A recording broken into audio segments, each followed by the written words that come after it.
I'm Luke Storey. For the past 22 years, I've been relentlessly committed to my deepest passion, designing the ultimate lifestyle based on the most powerful principles of spirituality, health, psychology, and personal development. The Lifestylist Podcast is a show dedicated to sharing my discoveries and the experts behind them with you. I'm so pumped to talk to you about all things ketones and ketosis. Strangely enough, this is a topic that I've never covered in 7 years. I've kind of seen the waves of like the whole keto craze come in, and I don't know if it's gone out. It's probably coming in more and more, and I just haven't found, I don't know, the impetus and interest in it, because it's not like the keto diet is not something that I've ever really been able to wrangle. And there has been much confusion on my end around taking ketones. But I feel like it's something that a lot of people are obviously interested in now, and I would be remiss to not explore it. So I'm super excited to talk to you, Michael.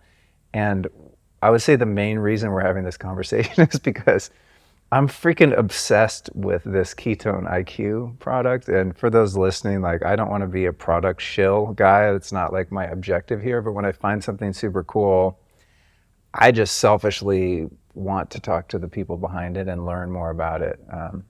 We didn't, open the cabinets in my kitchen, but there are, I could safely say, hundreds of different supplements in there.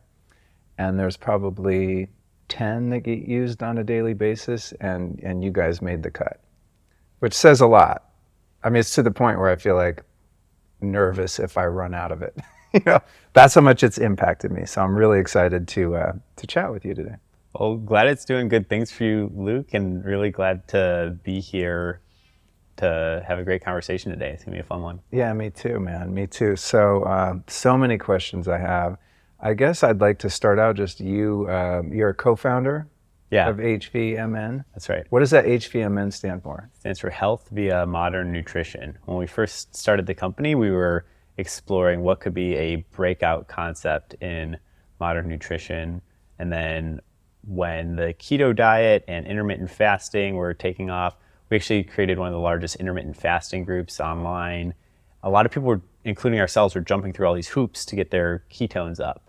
And it kind of hit me in the face to say, hey, if we're doing all these things to get our ketone levels up, like I did a 7-day long fast and was measuring my ketone levels along the way and feeling really good. And the light bulb went off to say, hey, if we're doing all these things to get our ketones up, why can't you go to the store and just buy a shot of ketones?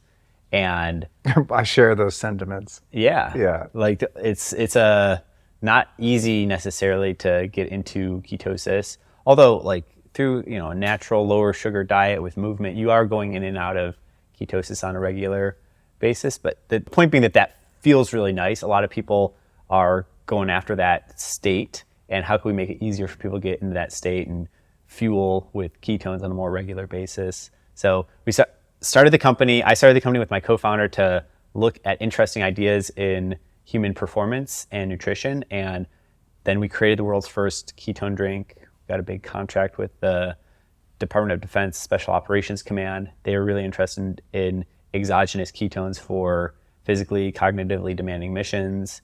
And then through our work there, we continued iterating on the supply chain formula, and were able to get something that was viable for the broad consumer market from like a taste, palatability point of view.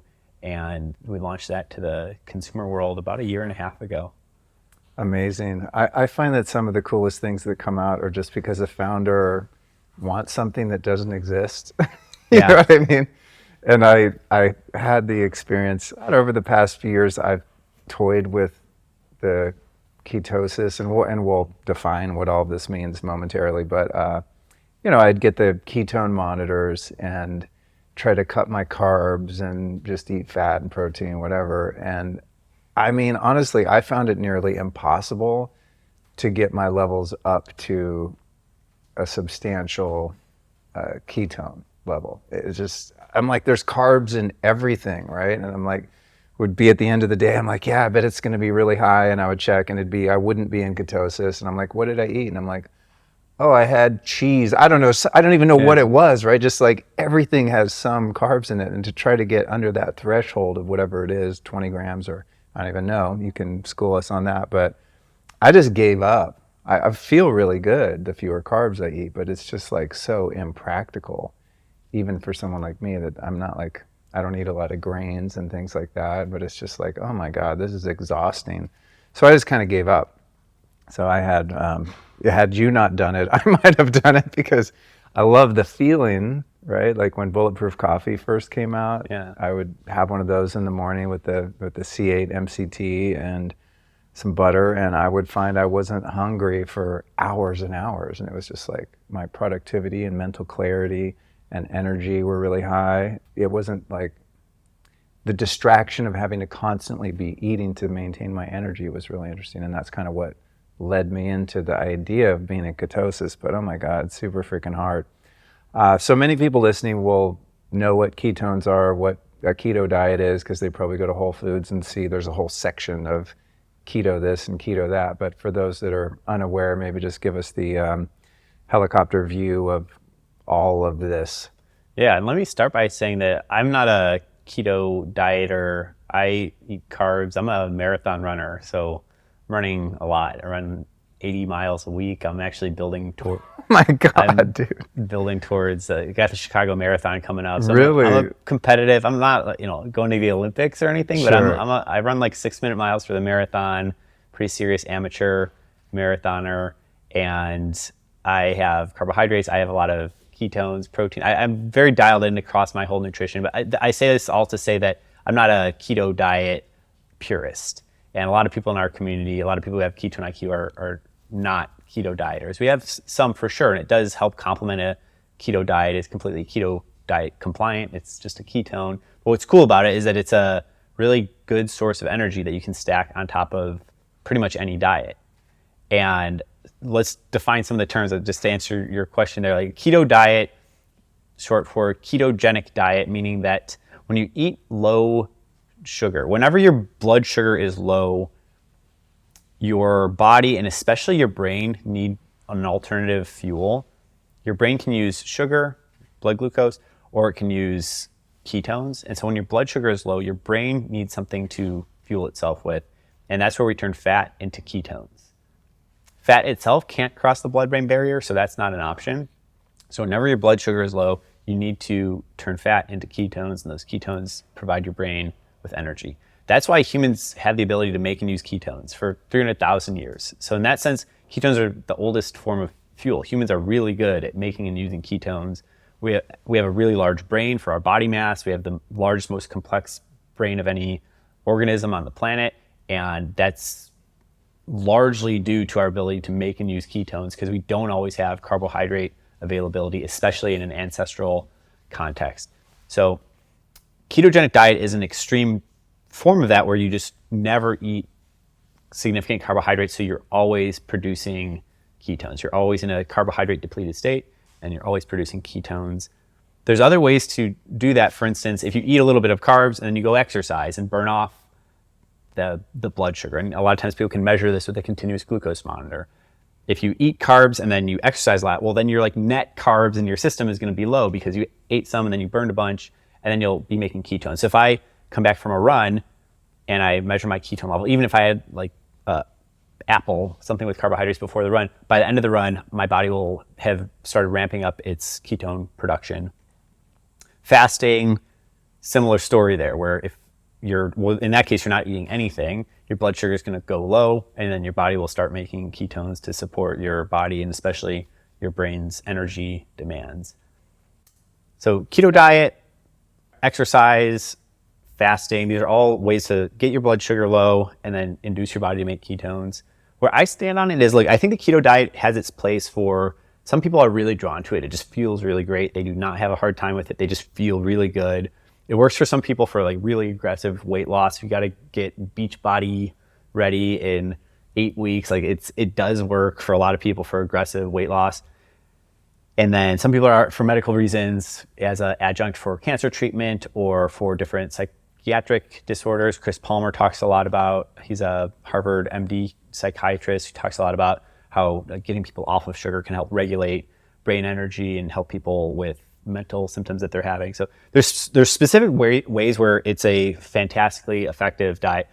For a lot of people, what I like to say is like you want to be spending time in and out of ketosis. Like you don't want to be standard American diet where you're having 3 meals a day plus snacks of like processed carbohydrates, like starting your day off with Frosted Flakes, having Reese's peanut butter cups and a Coca-Cola for like if you're constantly like overloaded on sugar, that's not great either. But there's a lot of shades in between where you can have some carbohydrates, you can have more complex carbohydrates that are slower to spike your blood sugar, and then you, as you're living an active life, you're burning down a carb amount that you didn't even have that much carbs of to begin with, and then your body's making some ketones. But then you go out for dinner and you have pizza with your friends and you're living life and you're having some carbs. So like this idea of like having it in balance and going in and out of ketosis matches to the ancestral context of how humans were.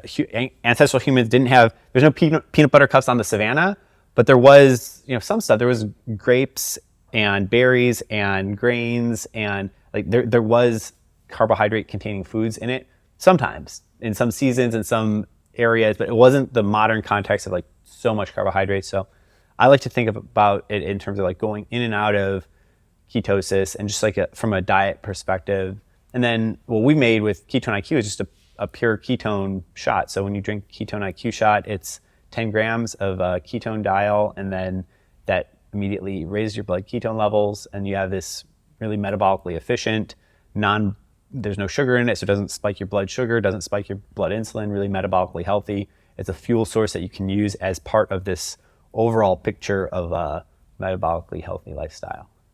Well, I'm so glad you guys did that because it's making my life a lot easier than trying to be keto. And thinking about the ancestral approach, for many years now, of course, many people are familiar with the paleo diet and carnivore diet and all these different diets. I'm just not a fan of diets, I think. I'm not on one. I've never really been on one for any particular or extended period of time.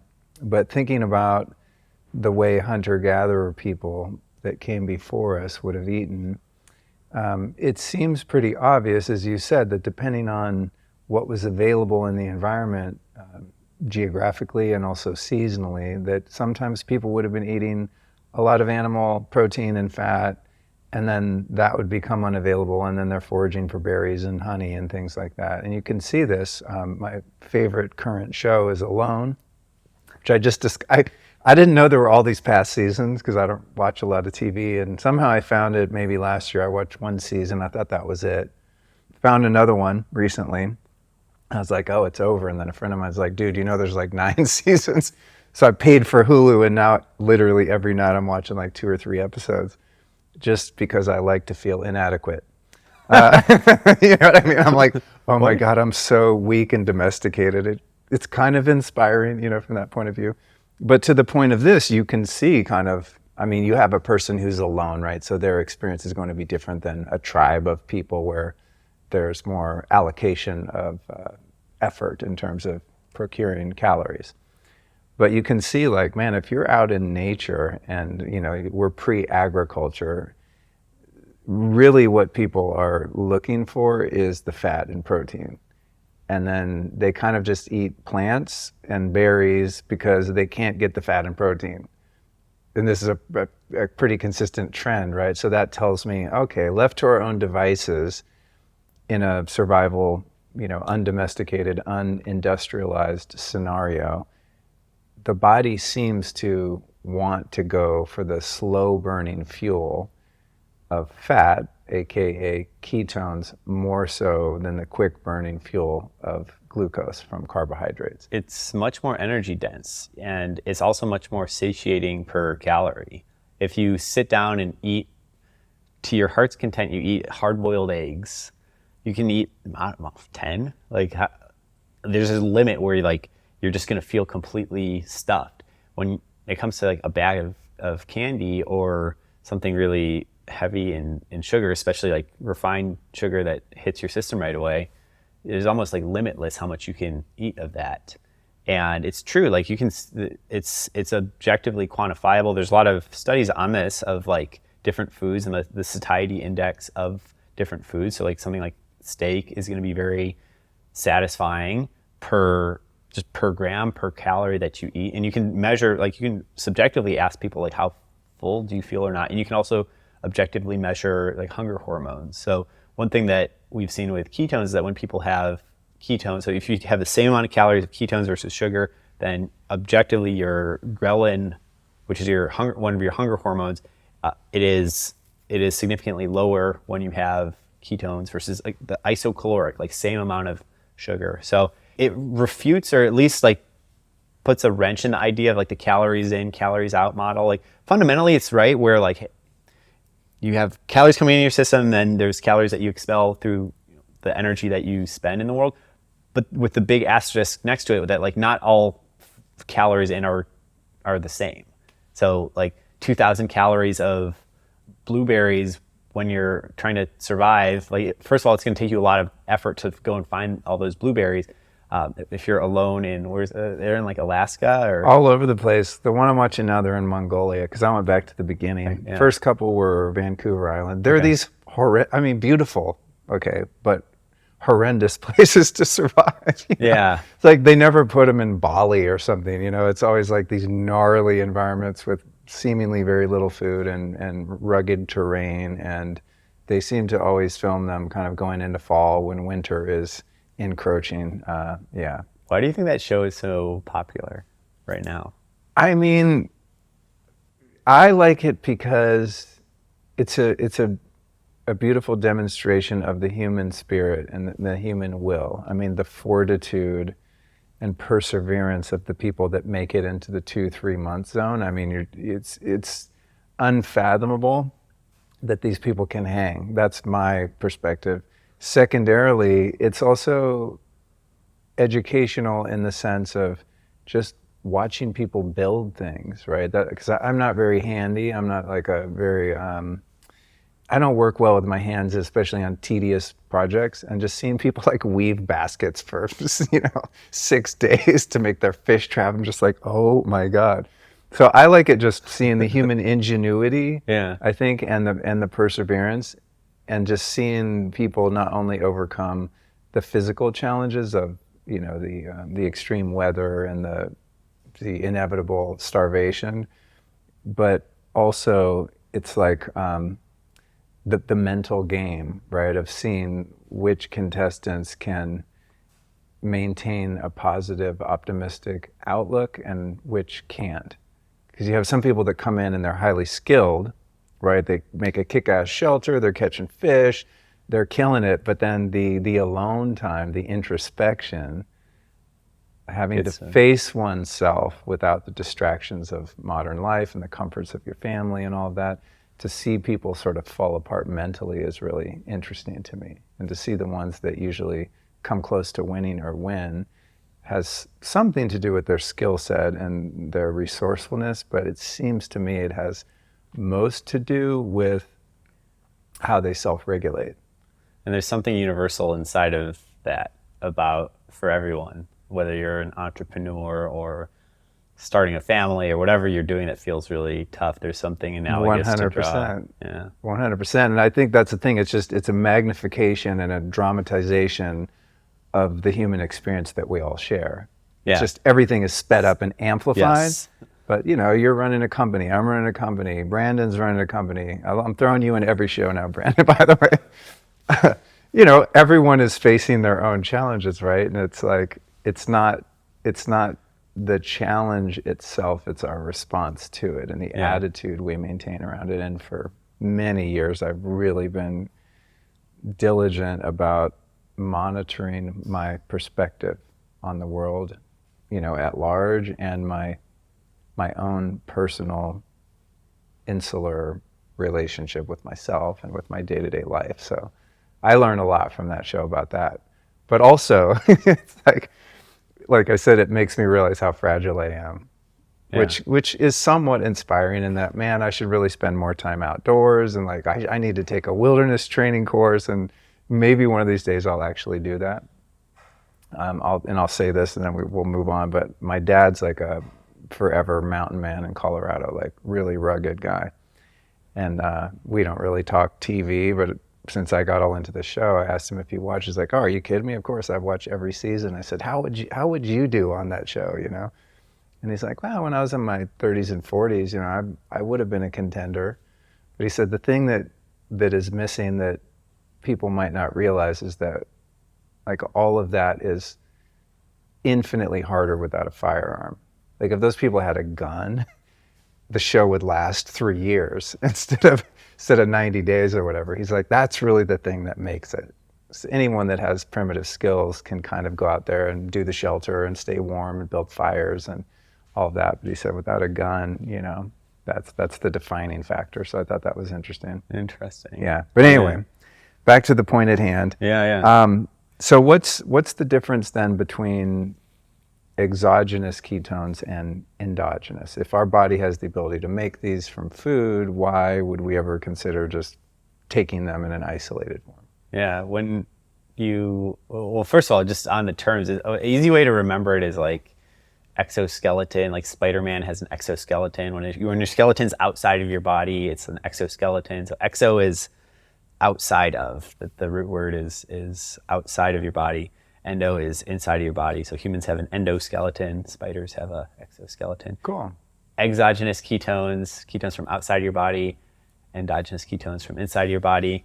And the difference, so if you have bulletproof coffee, like Dave Asprey sounds like a mutual friend of ours, and created this concept of bulletproof coffee where you take the most ketogenic types of fats and you put them in your coffee. So medium chain triglycerides, MCTs, they're a form of fat that is a really effective precursor to ketones. Because of the simplicity of its composition, it easily turns into ketones in your system, and then you have ketones to fuel your brain and body. What we've done is skipped a step. So you just have a pure ketone. So you're getting energy, but without this conversion process. And there is a drop off. So as nice as MCT is, like only a fraction of it turns into ketones. So everything that we're eating, like all of our calories are fundamentally coming from outside of our body. So whether you eat MCT or an avocado, or you're turning body fat, whatever you're turning into endogenously, whenever you're turning into a ketone, it's something that originally came from outside of your body. Like the calories came from outside of your body, and then they're in this intermediary form that you're then turning into a ketone. And all that we've done is skip the step, so it's more bioavailable. So that if you want to feel a pick-me-up right now, instead of eating an avocado and waiting for it to turn into ketones, you can just have ketones available right now in your system with a shot of ketone IQ. And it's not this either or thing. Like I love avocados. I'm not trying to like declare war on avocados or bulletproof coffee. It's like is a complement to these other foods in a more like quick bioavailable sense. Well, in preparation for our conversation today, I had one bottle of the Ketone IQ in the morning, which I do every morning. And maybe sometimes if I have an interview, I'll wait and I'll drink it right before the interview, because I find, and we can get into this later, but the cognitive effects of it are bananas. Like the way my brain fires on ketones it's amazing. But today I had one right when I woke up, and then my wife made me a fatty coffee. And then right before you guys got here, I had another one of these, because I'm just like, I want to see what happens when you do the caffeine and the ketones and some fats. And man, I feel like super energized. But what's interesting about it is that even though I had a coffee, so I'm like a little amped up from that, but if I do the ketones without coffee, it's a weird kind of energy. It's because it's not stimulating. Right. You know what I'm saying? Like I do all kinds of nootropics, Newtopia, and all these great things. And if I get the mix right, I'll feel calm and focused. But if I push it a little too far, then like, yeah, I have physical and mental energy and mental clarity. My cognition's great, but I'll have a little shakiness and anxiety because I'm too overstimulated. There's cortisol, adrenaline kind of thing happening. Absolutely. So how do ketones give you that physical energy for working out, a long drive? I love these things on flights and long drives, by the way. It's like my freaking secret weapon. It's the best ever. They give you this energy and mental clarity, but it's like zero stimulation. You could take one, I've never done it, but I think you could just drink one literally right before you get in bed and you're going to sleep the same, if not better. Yeah, we've done all of these types of studies too. So the reason it's not stimulating you is it's pretty different from something like caffeine. That's a really specific hormone blocker. So like caffeine, it disrupts your adenosine, which is your sleep hormone. So it blocks your adenosine receptor, so you're not feeling tired anymore.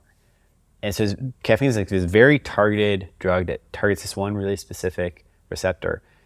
Ketones are a adaptive fuel that you can use all over your body. Think about like water or protein, where like if you're low energy at 10 a.m. and you're thirsty, if you go drink some water, you'll feel a lot better. If it's 10 p.m. and you're really thirsty, you might have a hard time falling asleep.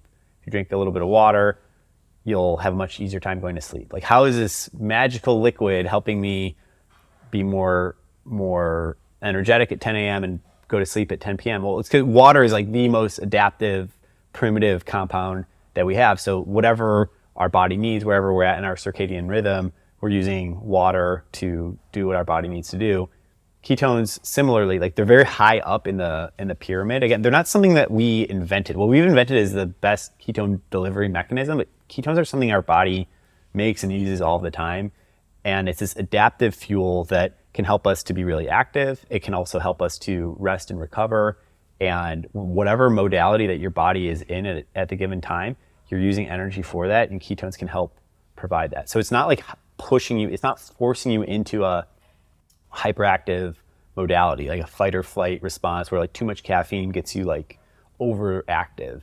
Ketones aren't like pushing you towards a overactive mode. They're empowering you to do like whatever mode that you're in. So if you have caffeine, ketones can stack really well with caffeine. Same way as bulletproof coffee. It's like when you have caffeine, you have a increase in brain activity, increase in brain energy demand, and ketones can fuel that. But if you don't have caffeine, like ketones are still a fuel in your system that is helping you to do whatever it is that you're trying to do. So you can do breath work, or you can meditate, or you can relax, or it's really popular with athletes to have right before bedtime. So we've done studies on this. We've seen studies on this with like pro cyclists having ketones like all throughout the day, including right before bedtime, and having significantly faster recovery over like multi-week study when they're having ketones before bedtime. Oh, that's interesting. You know what I'm going to do tonight or very soon is drink a bottle of Ketone IQ right before I go to sleep and see what it does to my sleep score. Yeah. Be curious to see if it affects the REM or deep or anything. Yeah.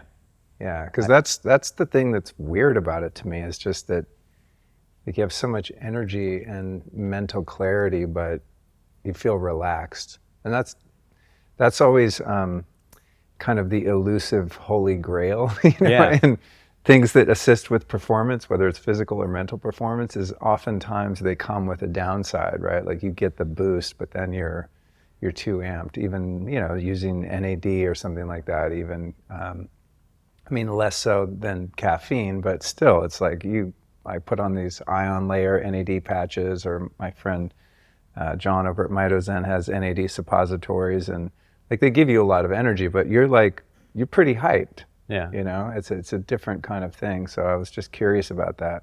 You talked about, you know, how our body will start to burn fat, and how that ketones, unlike fat in its bulk form, can cross the blood-brain barrier. Mm-hmm. Is there any relationship between our ability to burn ketones for fuel and the fact that human infants have so much more fat than other primates? Like little baby chimpanzees are skinny. They're not little chubbies like babies are. Yeah. Or do you think human babies are born with more fat and kind of hold fat for the first couple of years so they have fuel for their bigger brain, or is there any relationship there? Yeah, that's a really interesting point that you touch upon, because yeah, humans are the only of the primates that have baby fat. Chimps and other primates don't have baby fat.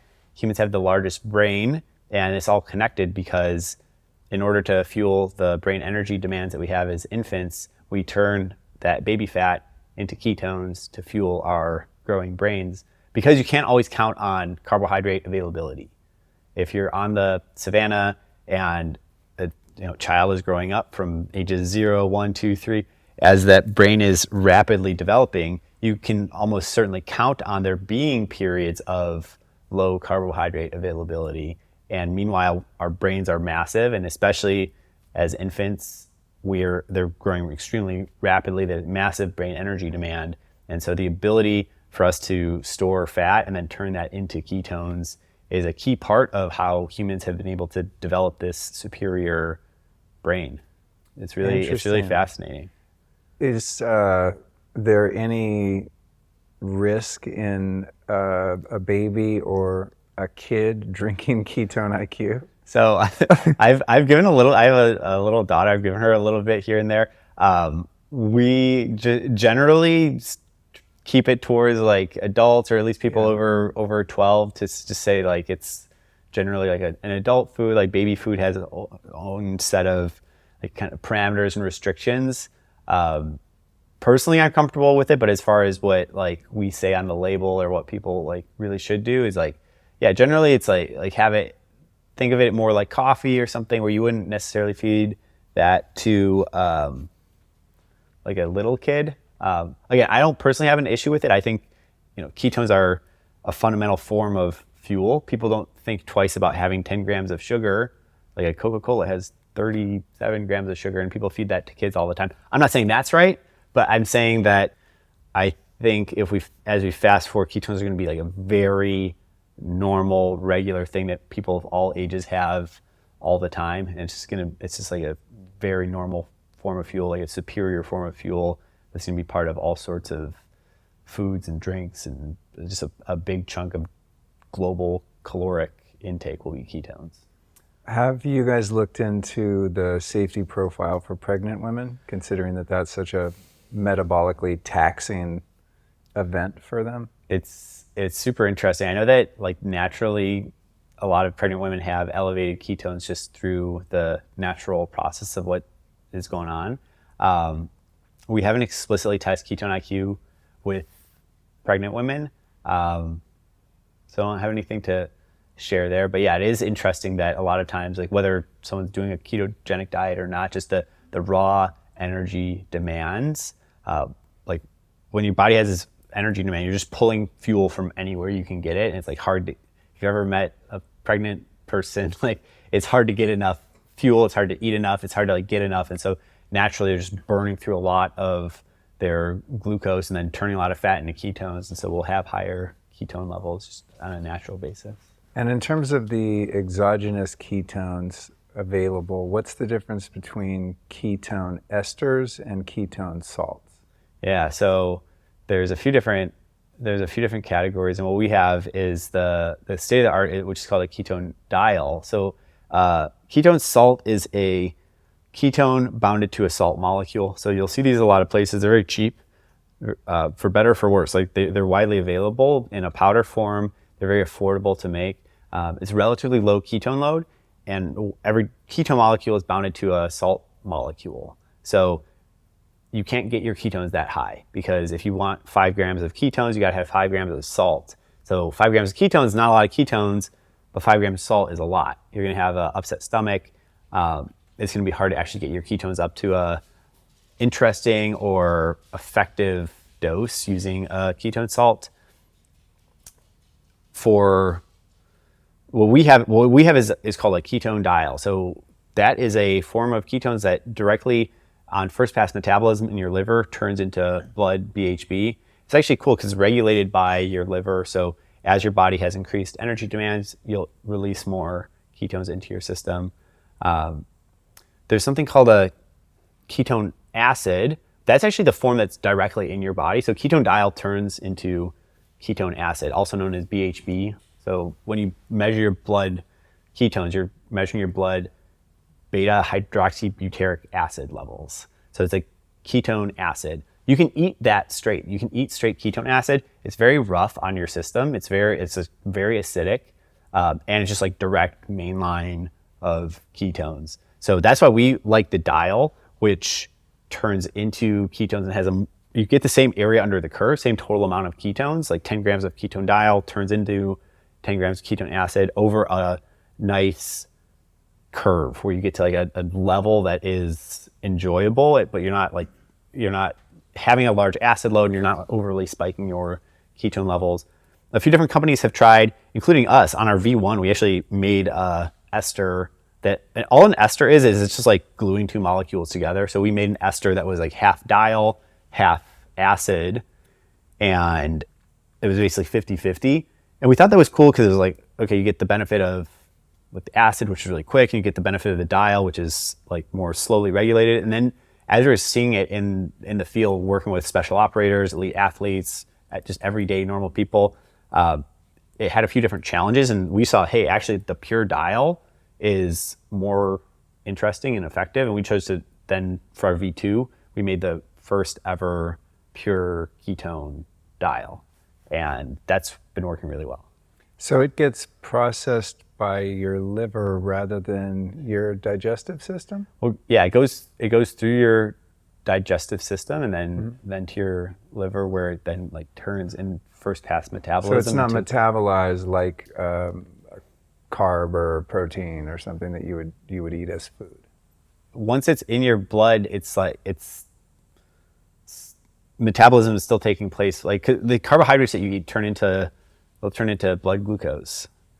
And so ketone diol will turn into blood ketones. And so when you're doing a push-up or just like sitting there thinking, like a neuron in your brain needs energy somehow.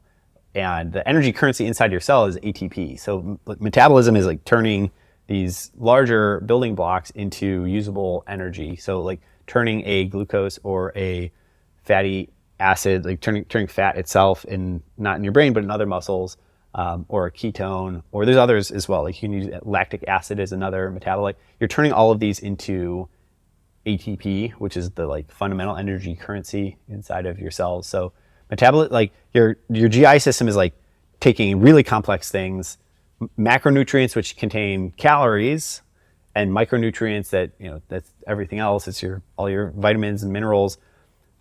You're turning all of that into like smaller parts that are then flowing through your blood, and then within your blood, then at the cellular level, your cells are turning it into like even smaller, more fundamental parts. Got it. Okay. And what's up with the appetite suppression?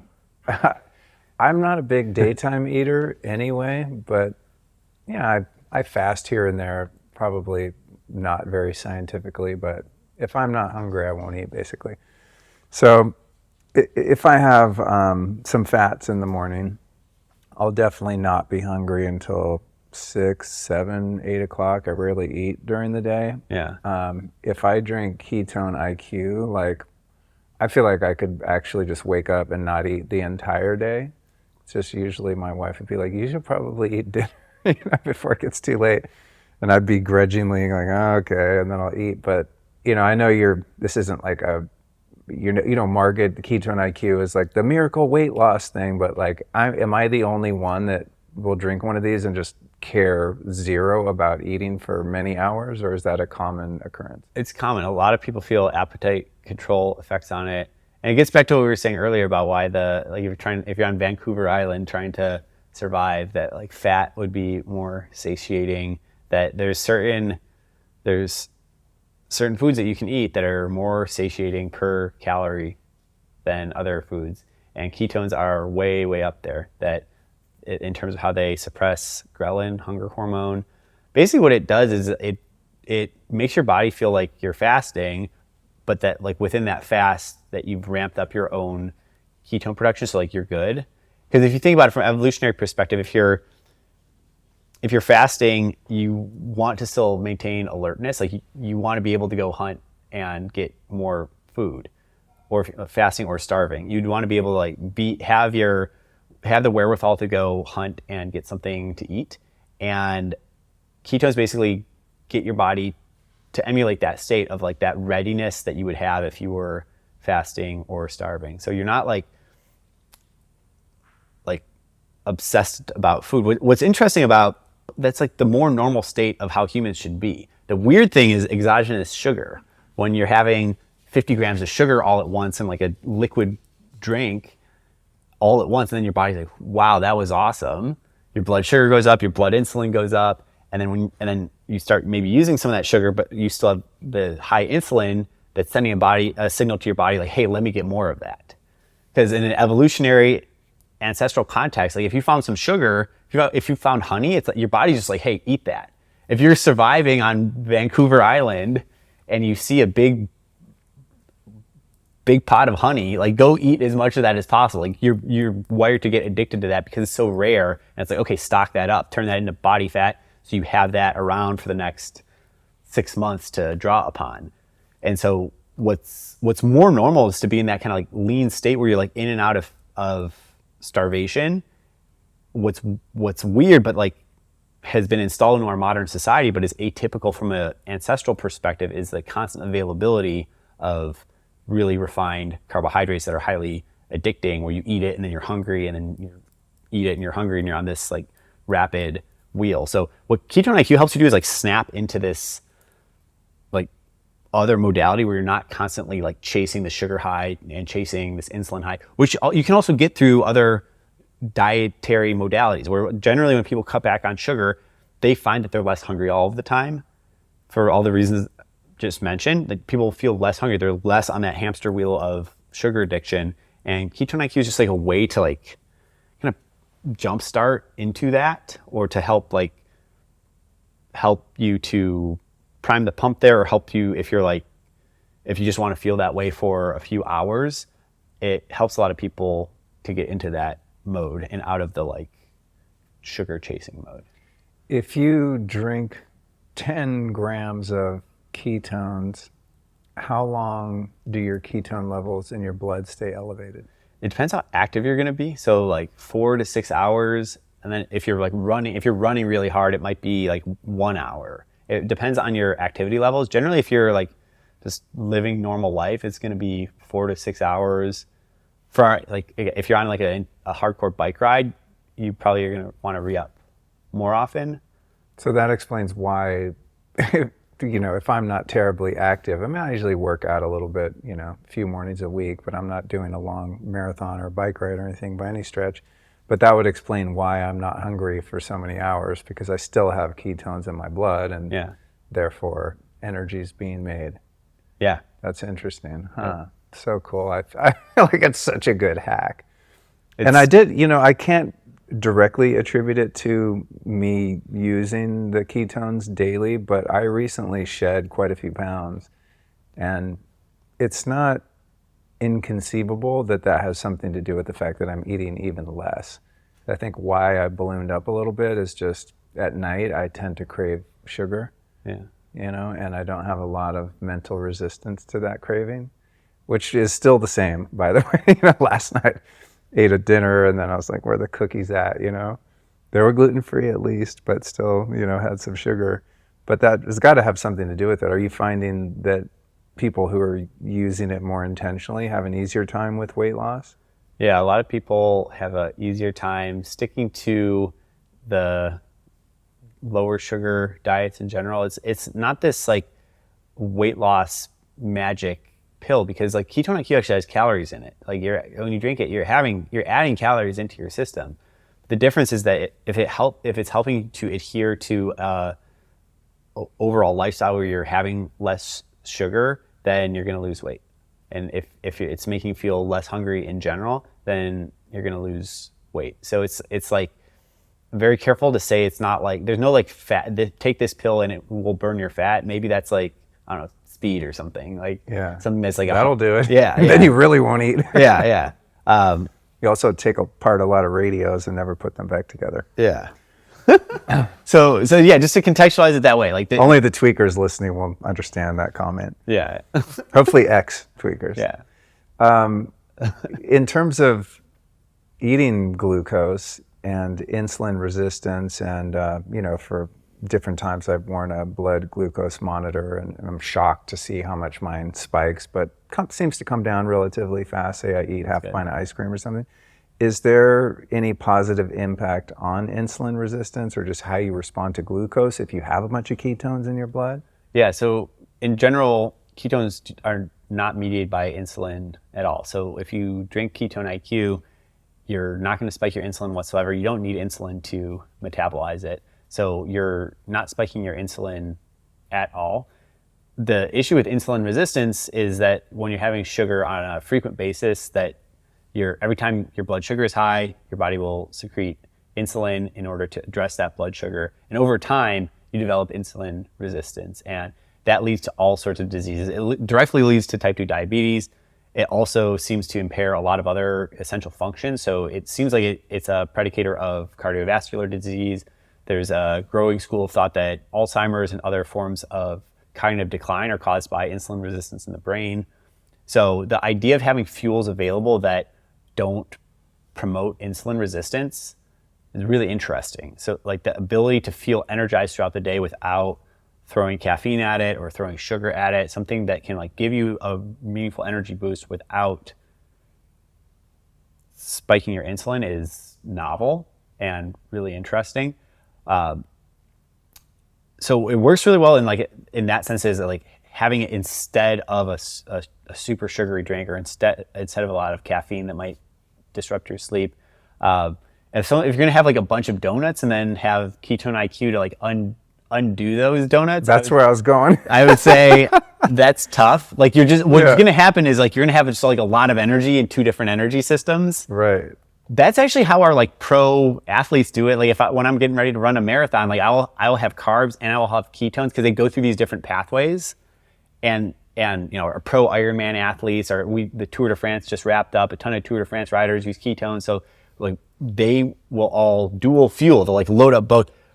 That's a different use case maybe from a normal person. Where I would say is like you want to try to live your life more in like the fat ketone system, because it's going to be more satiating. It's going to be less insulin spiking, and it's not going to promote that insulin resistance that we all like. That's just something that we all want to avoid. But yeah, if you have both at once, you're just gonna be like super powered up. You're gonna be like full battery. You're gonna be like a Prius that has like fully charged battery and full gas tank, which again, awesome if you're gonna go do an Ironman. But if you're just trying to optimize for normal activity levels in life, it's like try to just like not be so dependent on the sugar gas tank and use more of your like fat ketone battery energy system in general. A cookie here and there, whatever. Like we all got to live life. Like it's all good. What I was hoping for was that if I drank the ketones, it would give me blood sugar spike immunity, right? Or like if I drink one of these, then I can go crush some ice cream without the deleterious effects of that, instant and high level of glucose. The best thing there is going to be like going for a walk, I would say. Like, right. Yeah. Right. Like I've heard that if walk. is post eating anything, that it's a good idea to walk afterward. Do you know anything about that? Yeah. To me, that's counterintuitive because of the whole rest and digest concept. Like I always feel like if I eat, I should just go lay on my ass and chill and let my body focus its energy on digesting. But in terms of blood sugar regulation, I've heard some people recommend going for a walk after you eat anything, especially if you eat a high carb or high sugar meal. Yeah, that you want to get a jump start on metabolizing the sugar that you just ate, because what you don't want is like lingering elevated blood sugar. If you're going to eat sugar, that's part of living life, and like there's tasty treats out there. You got to live life, but then like you don't want it like sitting around. Like you don't want to rest and digest. Basically, you don't want to just like sit and process it. You want to like get started on utilizing it. Another way to attack the same thing is like, okay, like if we like carbs, if someone has a hankering for carbs, that's great. Like that's fine, especially if you're an active person. Like that's just the way some people's systems work. But you can think about having lower glycemic index carbs. So you can have, for instance, like oatmeal, especially like steel cut oatmeal is like a very fibrous form of carbohydrates where you're gonna like satiate your carb craving, but it's gonna be a lot slower spike. So again, what you want to avoid is like a steep spike and then like prolonged elevated blood glucose. So anything that you can do, like spike and then go for a walk, or like have a gentler rise to the carbohydrates that you're consuming. So like, a lot of people like starches, starchy foods, potatoes, fruits in general have a lot of fiber in them. Like all that stuff's gonna be way better than a bag of candy that's designed to be like hyper refined, like directly just straight main line of sugar into your system. So it's like not all sugar is even the same. And I don't think it's fair to vilify carbs either. all the way like, entirely as a category. It's like a lot of people perform a lot better with carbohydrates if they're athletic, or just like you just feel better. Like I don't know, it can be really difficult for a lot of people to cut out carbs. I don't even think that I hope I'm not speaking from a point where like that is the like goal even. Like it's not like a keto-centric universe. Like some people's bodies perform better when they have carbs sometimes. I don't think a ketogenic diet is like the optimal diet for your average person for like a prolonged period of time. It spikes your stress hormones. Like a lot of people get off the keto diet because it's like their cortisol spiked too much and they were having trouble sleeping, or they're like not responding well to the diet. So I'm not an anti-carb person by any means. It's more just like having it in context around activity, or having like lower glycemic index carbs, staying away from the super refined stuff, and then just having options throughout the day of non-sugary ways to get your energy levels up as well. Yeah, I like that approach. When I have tried to eat a keto diet, and like I said, I was largely unsuccessful, but when I gave it some effort, I found that it was really bad for sleep. Yeah, it was just too much cortisol, whatever it was, keto flu, I don't know. But I remember checking my sleep scores and just be like, I think I need to eat a little bit of carbs at night, which is, it's probably one of the reasons why many of us, unfortunately myself included, really crave carbs or sugar at night. Yeah. It like helps me kind of wind down in a weird way and get tired. What I would again say for that type of person is like accept it as like a natural part. Like you don't want to be at war with yourself all the time, and it's about like, can you have maybe a better form of carbohydrates? Something better than ice cream. yeah. And again, I have ice cream. Yeah. I'm not just trying to portray myself as some monk, but like if you find yourself like habitually like you can't go to sleep unless you have ice cream every night, it's like, well, can you try stocking up on like your favorite fruit instead? Like totally. I don't know if you like pineapple, it's freaking delicious. Like try having that in your fridge instead, and like chow down on that. Like get like scratch your itch for something sweet with that. Because it has carbs, you're going to respond to it the same way. You're going to get some spike in blood glucose, which is probably what's going to make you feel good. But it's a lot more fibrous, a lot more natural, and not to mention it has all these different micronutrients inside of it that like a cookie from Costco may not have. Yeah, and then what about fasting? So you said that these ketones are calories essentially. So if somebody was doing a hardcore, say, water fast or a dry fast or something, then drinking the ketones would technically be breaking the fast. And where's the line between, a hardcore fast like those versus what you mentioned earlier, more of an intermittent fast?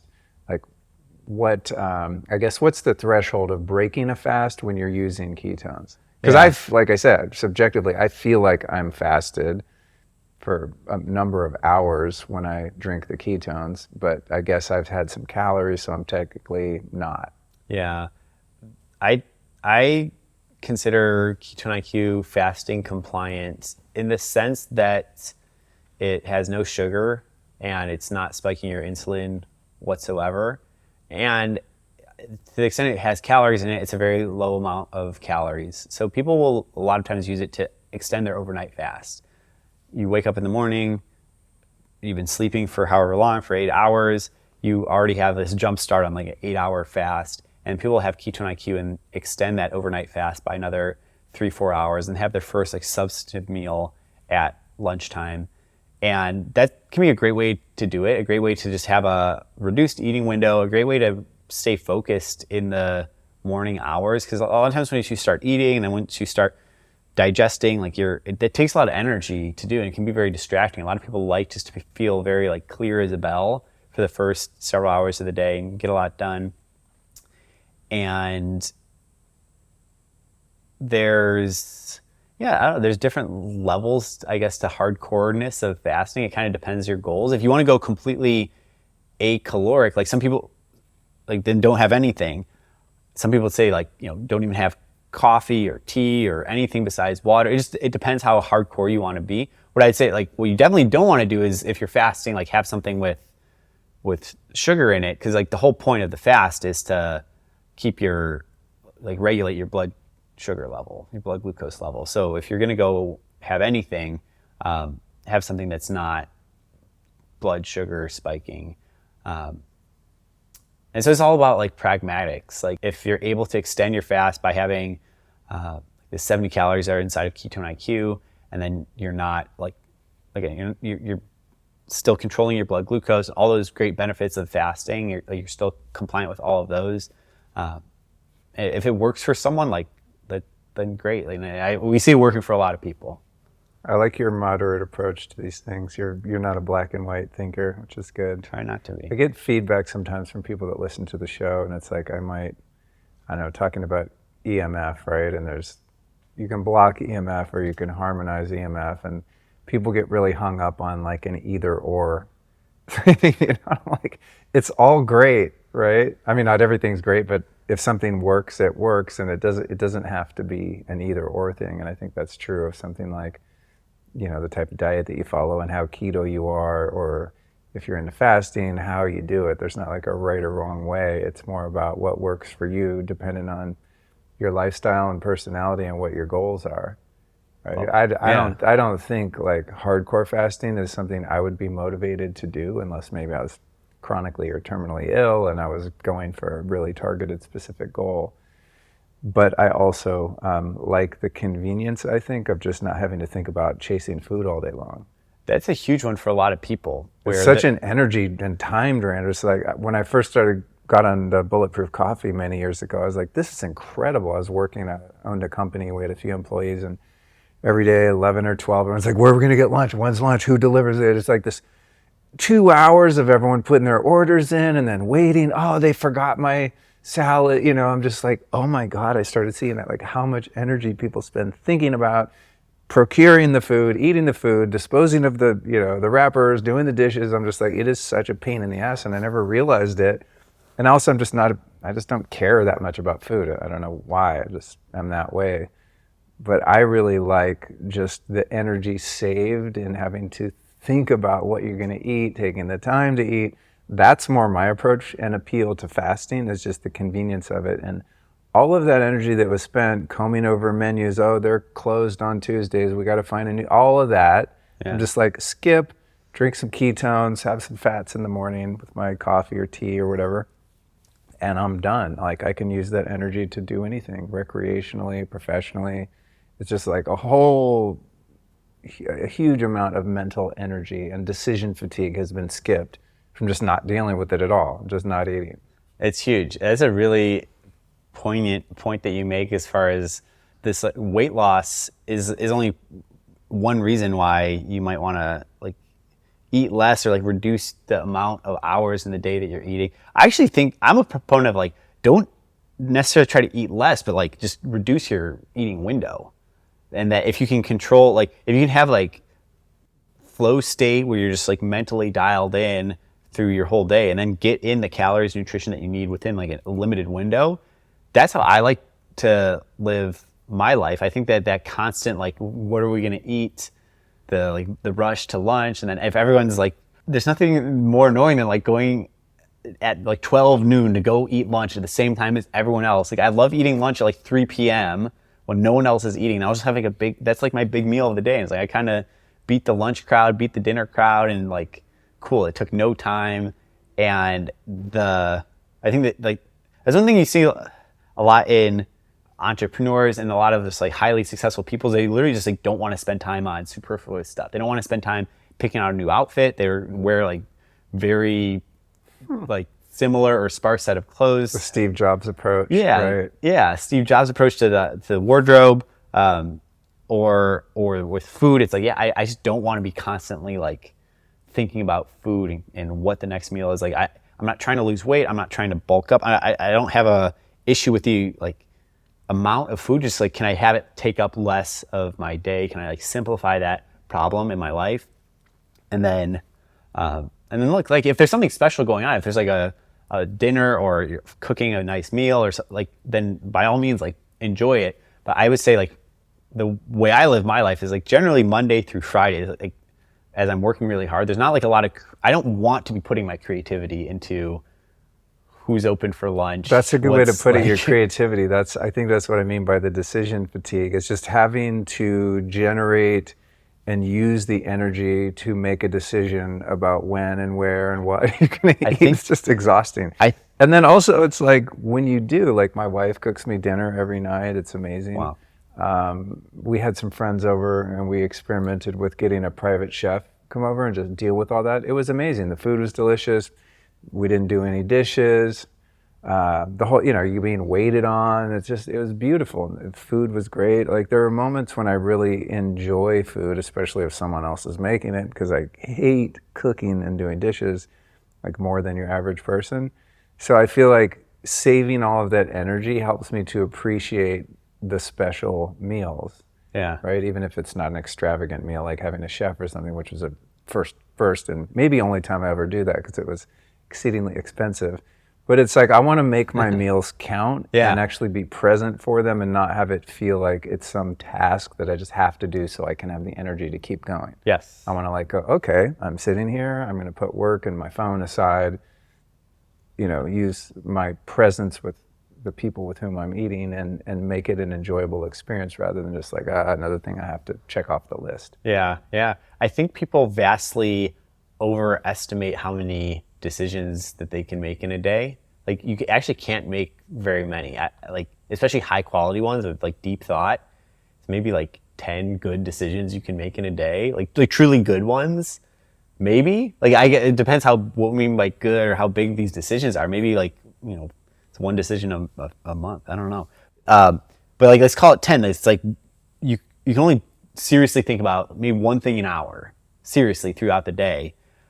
And if one of those is like what you're wearing, and the other is like which route I'm going to take to work today, and the other is where are we going for lunch today? It's like you just like nailed 3 of your 10 slots. You used up your quota. Yeah, that's funny you say that because I do notice that toward the end of a workday, maybe I get a more meaningful email that requires some decision making, and that's one way I kind of gauge when I'm done.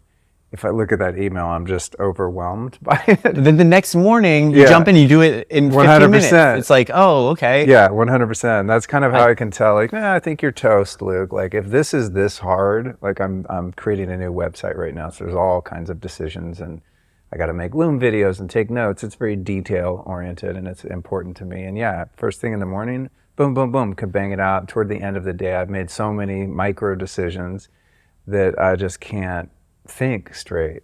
I could do task work or something, but if it comes to like a creative project or something that I have to decide on, especially one upon which other people are dependent, right? I know not to make those decisions because then the next day something will get fired back and like, well, that's what you said you wanted, right? And I'm like, I should have, waited until I had the right amount of cognitive power to make that decision, even if it was a small one, so it doesn't come back with something I don't want. It's super self-aware just to know what your energy level is at, and that, hey, like literally the same boulder in front of me, I will be able to climb much easier tomorrow. Like it seems hard, but that's just like my mind playing tricks. It's hard because I've already made my 10 decisions of the day and have the self-awareness to like back up. I think a younger version of me would have just like plowed through it, just like, okay, maybe it'll take 2 hours or maybe it'll be a less good decision. I think a younger version of me would have just like more hours, just like whatever. I'm an entrepreneur. Like I'll work 14 hours on this, like work till my fingers bleed. And now I'm more like, if the same thing would take me 15 minutes tomorrow and it would have a better quality outcome, I'm gonna put this down 100%. and then switch. I like what you're saying. Like there are certain modes of tasks that are maybe less cognitive demanding. Like you can drop something off at the UPS store, or whatever. Like you can do something that's more like linear, not requiring like full, paying a bill, like going through your junk mail, kind of stuff. Yeah, I try to bucket those menial tasks into when I'm really low on energy, and very little is required of me. Yeah. Going back to the fasting, and I'll preface this by saying, I understand you're a professional and you represent a company, so forgive me for going too far off script. But back to the fasting, one of the other hacks that I've adopted with Ketone IQ, and this isn't, this is something I do relatively infrequently, every few months or so, but it's typical that when one is venturing into a psychedelic space, plant medicine ceremony, and so on, that associated with the preparation for that will be a fast, a dieta in the classical sense, or even if you're working with someone who's kind of more a modernist in their approach to psychedelics, fasting is, I would say, I don't know if it's ever not been recommended or required going in. You kind of get your protocol, here's how you're going to prep for these days prior to or that day, right? And fasting's always part of it. And there's a huge cognitive tax with kind of lighting your brain up with those type of substances. And so therefore, there's often a deficit afterward, right? Of you're just smoked the next day or even during, it just requires a lot of energy to go there. I don't know what's happening in your brain. You're in high gamma or whatever, but it definitely takes mental energy. Your brain's burning energy when you're doing that kind of work. And so I, maybe, I don't know, a year ago, a few months ago, started experimenting and drinking Ketone IQ before, during, and after ceremonies, and found like I hit this amazing secret weapon to feeling really good and having a lot of energy, and my recovery was dramatically sped up. Again, a little off-label, and I know you probably can't make recommendations, but this is truly my own subjective experience. I mean, I don't think I would ever go into something like that and not drink ketones at this point. It's like taking minerals and electrolytes, which is something I always do as well. So I'm not eating any kind of food, but man, I am so much more resilient. What I will say is that anytime you have anything psychoactive, you're increasing brain activity, which is going to increase brain energy demand. And where is that energy coming from? A lot of the reason that you have the dieta, the fasting period before a plant medicine journey, is to get your body into that fat ketone mode, because you have tons of fat in your body. Even as a lean individual, you have a lot more fat, like 100 times more fat stored than you could ever possibly have stored as carbohydrates, sugar in your body. That's a very short-term energy system versus fat's long-term. So the idea of the dieta is like get your body into the fat and ketone mode of energy so that you have that available throughout the whole journey. And then ketones themselves they feel really nice in the brain. Like when you are, whether you're fasting or whether you're having exogenous ketone, there's something about the way that they excite the brain but don't overexcite it that like feels really nice. And so a lot of people, well, you're not the first one who's mentioned this. I didn't invent this. Yeah, I've talked to a few other people, like, some other folks in this space. Aubrey Marcus, big in the psychedelics community. A number of folks are big fans of stacking Ketone IQ with psychoactives because of that effect. There's a synergistic effect where you're increasing brain activity and you're increasing brain energy demand. Where does that energy come from? It's great if it comes from ketones, and it doesn't interrupt what you're trying to do from that like fasting perspective, getting your energy into that fat and ketone mode. It's completely complementary to that. Like, what you don't want to do is like have a Kit Kat bar in the middle of your fast, because that like snaps you out, spiking your blood glucose, spiking your insulin. Like, you want to stay in that like fat and ketone mode. And if you have Ketone IQ while you're inside of that mode, it's complementary. Like, you're not going to snap yourself out of that mode. You're just going to have like more of the fuel system that you want to be using anyway when you're in that context. That's cool. Well, I'm disappointed that I didn't invent this. I think it's cool that you came to it, though. That's very cool that you came to it on your own. Yeah, I mean, I'm just an experimental kind of guy. I just try different things, and usually in a situation like that, I wouldn't probably mention it to anyone because I like to, follow the directions of facilitators and things like that. But sometimes I do sneak a couple things in to see how it goes. But another thing too, and it's dependent on what substance one is working with, but say something like ayahuasca, you don't want to have a full stomach because you're more likely to purge, and you want, that medicine to kind of hit your system in a receptive way where you're not full of a bunch of food. Basically, you just want your GI tract empty because it's going to be an easier time for all of that. So I think that's probably where I came into it. It's just like, well, I don't want to be hungry and I want the fast to be easy. So the appetite suppression factor is just much smoother, and just going in and having an empty stomach and avoiding any kind of nausea or anything like that. But then I started to notice, I don't know, maybe even, it's hard to say, but more resilience, but also almost amplifying the experience to some degree. Maybe that's just because the energy that the brain requires in a peak state like that is there. And so the brain's like, okay, you want to hit the gas pedal? We've got the gas, right? It's there for you. Yeah, so it's a pretty cool hack. I'm always looking for ways, not just with an experience like that, but anything you do that has benefits, but also potentially a downside. I mean, fitness is like that, right? It has benefits, but you work out really hard, you're going to be smoked. So how do you get the benefits of a hard workout without being smoked and be able to have the second half of your day be productive and not have to go take a nap or something, So it's just another one of those little hacks. Yeah. And if there are any facilitators, shaman listening, you might consider trying it out and drop a line. Adding it to the recommendation. It really makes things a lot easier on participants, at least for me. So that's good to know. I'm glad that there's another application there. What about for things like Alzheimer's, TBIs, brain issues? You mentioned that earlier as that insulin resistance being a problem with type 2 diabetes and other issues like that. What if someone has compromised cognition?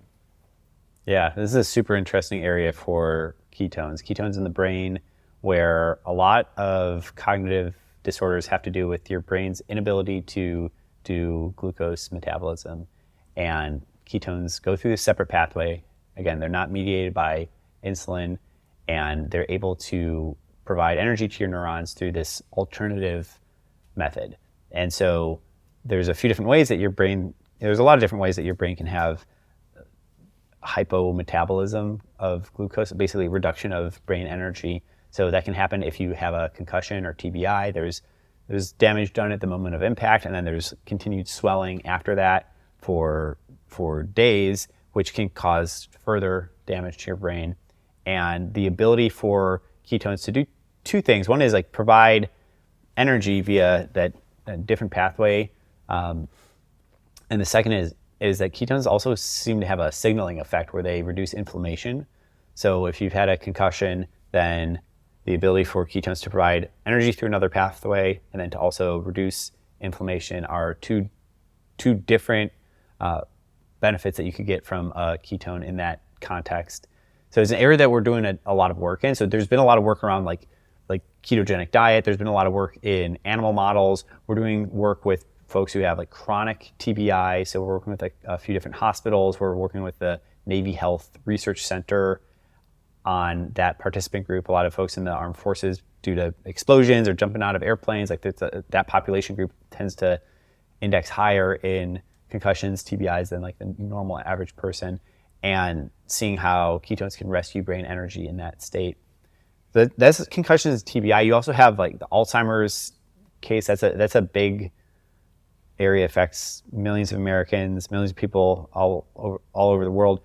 And the leading school of thought on that is that it's caused by insulin resistance in the brain, meaning that you can't do glucose metabolism anymore. So there's a big study actually done by a Canadian scientist named Stephen Cunnane, where they did keto diet and had people having MCT oil, which we talked about earlier. It's a form of fat that can turn into ketones. And they showed they were actually able to slow and in some cases reverse the symptoms of Alzheimer's when people were on that diet, again, because they then have ketones flowing to their brain, and they're able to rescue brain energy and able to improve neuron health and able to, you actually get a positive flywheel going, because when your neurons are damaged, they create more waste buildup, which further damages them. So it's this negative vicious cycle, whereas if you can kind of get, it's like watering your lawn. If you can kind of get it back going again, then it will clean up, and then it will be able to do, your neurons will be able to do better metabolism then going forward.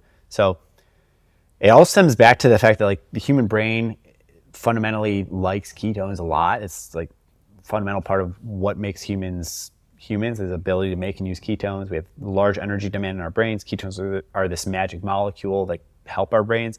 And so when we're in these states of cognitive damage or decline, ketones can provide potentially a solution to save brain energy. Wow. Yeah. Super cool. Yeah. Yeah, I get a lot of questions about TBIs. You know, it's crazy how many people get them. I mean, I've probably had them and not known it based on how my brain used to be super slow. And I always just say, do a bunch of hyperbaric chamber sessions. You know, that's the only thing that I know for sure will be helpful for that. You go like full body, like. Yeah. I had one for a few years, and I definitely had some cognitive issues. I don't know if it was because of a TBI, but yeah, the hyperbaric chamber helped me a lot. The first application, a lot of people know this, but just to remind you, the first application of the ketogenic diet was 100 years ago in the early 1900s. There was these doctors that had this idea around epilepsy, that when you have epilepsy, that had to do with a disruption in brain energy metabolism, and that the patient's brains were not properly doing glucose metabolism, and they switched patients onto a ketogenic diet and saw that symptoms of epileptic seizures reduced significantly. In many cases, just went away completely. And that was 100 years ago. That was before anyone thought about like making an exogenous ketone or any. So what they did is put people on an all-fat diet. Yeah, so that's still an option. So there's groups like the Charlie Foundation. There's a metabolic health summit that gets together every year. There's a lot. That's still a major way to address that. And actually, a lot of people think that that's still the way that is better than any medicine, or at the very least, like the medicine should be like an adjunct to dietary interventions. So there's definitely a connection between metabolic health and brain health. And actually, a great person, I think I mentioned earlier, this guy, Dr. Chris Palmer at Harvard, he wrote this book called Brain Energy, where he connects the two in a really eloquent way to say that basically like all mental cognitive disorders are really metabolic disorders of the brain. And he's done a lot of work on nutritional interventions. He's not saying that's like the panacea, but saying that like it's something that ought to be investigated before, or maybe at least alongside like pharmaceutical interventions, other interventions, like how can we take a metabolic approach to brain health before throwing hardcore pharmaceuticals at it. Wow. I love any researcher, scientist, doctor that has that perspective. I want to let you guys listening know we've talked about a lot today. You can find the show notes at lukestorey.com/ketones. And additionally, if you guys want to check out some ketone IQ, you can go to hvmn.com/Luke, and you're going to get 30% off your first subscription. And I'll link that in the show description and also in the show notes at lukestorey.com/ketones. So that's hvmn.com/Luke. How do ketones help with flow state? I think if I could nail down my experience, that's what it is. Yeah, you felt like some good flow state moments. Yeah, I mean, even today in this conversation, sometimes I'm like a little squirrely during podcast recordings, and today I feel, I don't know, feel in the flow. Feel like I don't know how long we've been talking, but that tells me that there's some flow state going on. Yeah. When I lose track of time and I'm just having fun and I feel alert and relaxed at the same time, that's how I would quantify flow state. Yeah, a lot of people describe it as like runner's high in a bottle, which is its own form of flow state.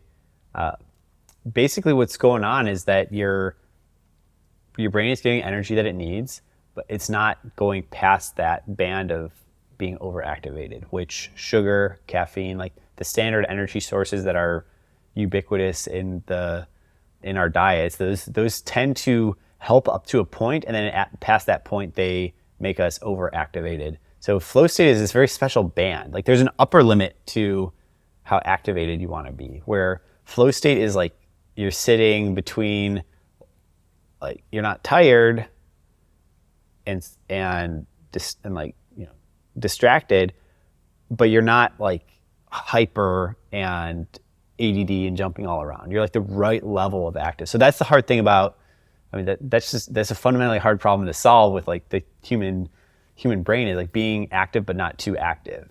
And there seems to be something about ketones that helps people get to that stage, but without making you overactive the way that the way that sugar, because sugar like makes you really active and then you crash. So, like sugar like takes you above the band and then like below the band quickly. Caffeine like makes you really it makes people really jittery, like your hands are sweaty, hard time tracing your thoughts, and then eventually you crash out of it. So like what you want to do in general, and not just trying to like plug ketones, like find things that work for you that help you stay within that band, whether that's like certain times of the day. When do you feel like you're in that band? Certain things that you eat? Is there like certain types of exercise? Is there a sequencing of like exercising and then work, or like working first thing in the day for a few hours and then exercising, getting back to work? Like being very mindful of that band and not going too high above it, not going too far below. Like maybe for some people when it's the sun is top in the sky and it's noon, you might feel very energetic. That might be the wrong time, regardless of like caffeine or sugar, ketones, or anything. Like you might just be too, at an animal level, too like activated and excited to be sitting at your computer when your body knows it's sunshine time. Like it's time to go do stuff. That's interesting that you mentioned that, because I find that when solar noon-ish is happening, that I always want to go outside and sit in the sun and then take an ice bath. Do it, yeah. Yeah, it's funny. I never put it together that there was any reason. I just feel like I can't sit at my desk right now. Like I have to get outside. Yeah. And I take my little kind of noon break, and most people would eat lunch. I don't eat lunch. I just eat photons. Yeah. Yeah, that's interesting. And so it's like sequencing your day around that. And I think it's one of the blessings that we have. A lot of people migrate to remote work or work from home, where you're really able to set your own schedule. And it's awesome because you can go eat photons for lunch, right? You don't have like the social pressure of like, okay, we must be in at 9, we must pretend to stare at our computers and work for 8 hours with the 2-hour lunch break and then go home. And like, we don't have to like do that ruse anymore for a lot of people. Like, and even I think in a lot of workplaces, like just more like flexibility, like just get your stuff done. And if you're not in that kind of workplace, like work hard to get yourself into a profession or workplace or career track where you do have at least that degree of autonomy, and you are looked at more for your output versus like the hours that you're like doing performative staring at your computer screen. Because yeah, like we've hit on a couple different ways. Like there's special like bands in the day where you can just get so phenomenally much done, and there's other times in the day where like your energy levels are low or your energy levels are too high, and like you're going to be out of band to be able to effectively work. So instead of like trying to force yourself to do it, like I also think just is along the lines of like people overestimate maybe how many decisions they can make in the day. I think people also overestimate the number of like truly productive hours. I think if you have like 3 truly productive hours in the day, you're doing great. Like if you actually sat down and for 3 hours we're doing awesome work, you get a lot done. Like I think that's more than most people. I think we go into our lives, into our days thinking, oh, it was like an 8-hour work day. Then I think that 8 hours is spent like performative, and that there's like actually like there's like not even very much of that at all that is spent in like deep work. So I think we like overestimate, but then like we're so stressed by like the performance of pretending to work for 8 hours, and that's what takes up all of our energy, that most people I think get like 0 minutes of like deep work done. 100%. Yeah, I mean that's one of the things about working for yourself is undoing the programming that if you didn't put in 8 hours, that you didn't get anything valuable done, right? Yeah. Because we're kind of indoctrinated into that when we get into the workforce, right? And it's taken some time for me to undo that and actually track what happens in my most productive 3 hours. It's probably more meaningful than if I was under the gun of a supervisor that was wanting to make sure that I stayed busy looking for 8 hours, and I would actually get less done, right? But it's like you have to be, I think, gentle with yourself as a self-employed person or an entrepreneur to really track like not how long you worked, but what did you actually get done and how meaningful were those tasks. Yeah. Right. And then it's a good point. And then you start paying a lot of attention to like what energy band are you inside of? Like how do I catch the most of that as possible? Like what overexcites me? Like do I feel really excited after I eat? Do I feel really tired after I exercise? Like how do I like what is the right rhythm to my day to where like what lands me in that productive band. I think everyone has their own, like I think every successful person I've met has some rhythm to their day. I don't do meetings afternoon, or I do all my meetings in the morning. I have this time. Right? Like I think that's the 100%. art of living is like, Yeah. and I don't think anyone can really do it for you. I think we can like collect notes from how other people do it and draw inspiration. And I would say that the kind of meta lesson on it is like design your own day. Like hopefully as you get more and more success in life, you like have more and more power to design your own day, and then you'll get more and more successful. And it's like this positive feedback. 100%. You know, it's funny, over the years that I've been doing this podcast, my start time for recordings has gotten later and later. Because I feel like, I think just a couple months ago we had them at 12, and then people started showing up to record, and I was like, oh my God, it's so early. Like I can't do a recording right now. I think now 1 is the earliest, but then I can't do them after 4 because I'll be kind of dopey. Yeah. You know, my sweet spot is like 1 to 4. And it's like if you nail that sweet spot, it's like on a tennis racket. It's like you just nail the sweet spot every time, Yeah. you're good. Like Yeah. if you actually, like if for people listening out there, it's like if you actually hit something for 3 hours, like every single day, like if you make a podcast of this caliber every single day, you're gonna crush. Yeah. Like you actually hit Yeah. like that, like solid chunk of productive work in your day, where you're in flow and you're like taking big ideas and making them reality, and everything's like logical, and you're inspiring the team around you, and like everyone knows what that good work state feels like. If you can actually get there reliably for several hours every single day, I think you're doing like awesome, and you're like better than like 99%. This guy who won the like the Fields Medal, which is like the Nobel Prize in math, and he wrote 1 page a day. And then beyond that, he just like went for walks. Wow.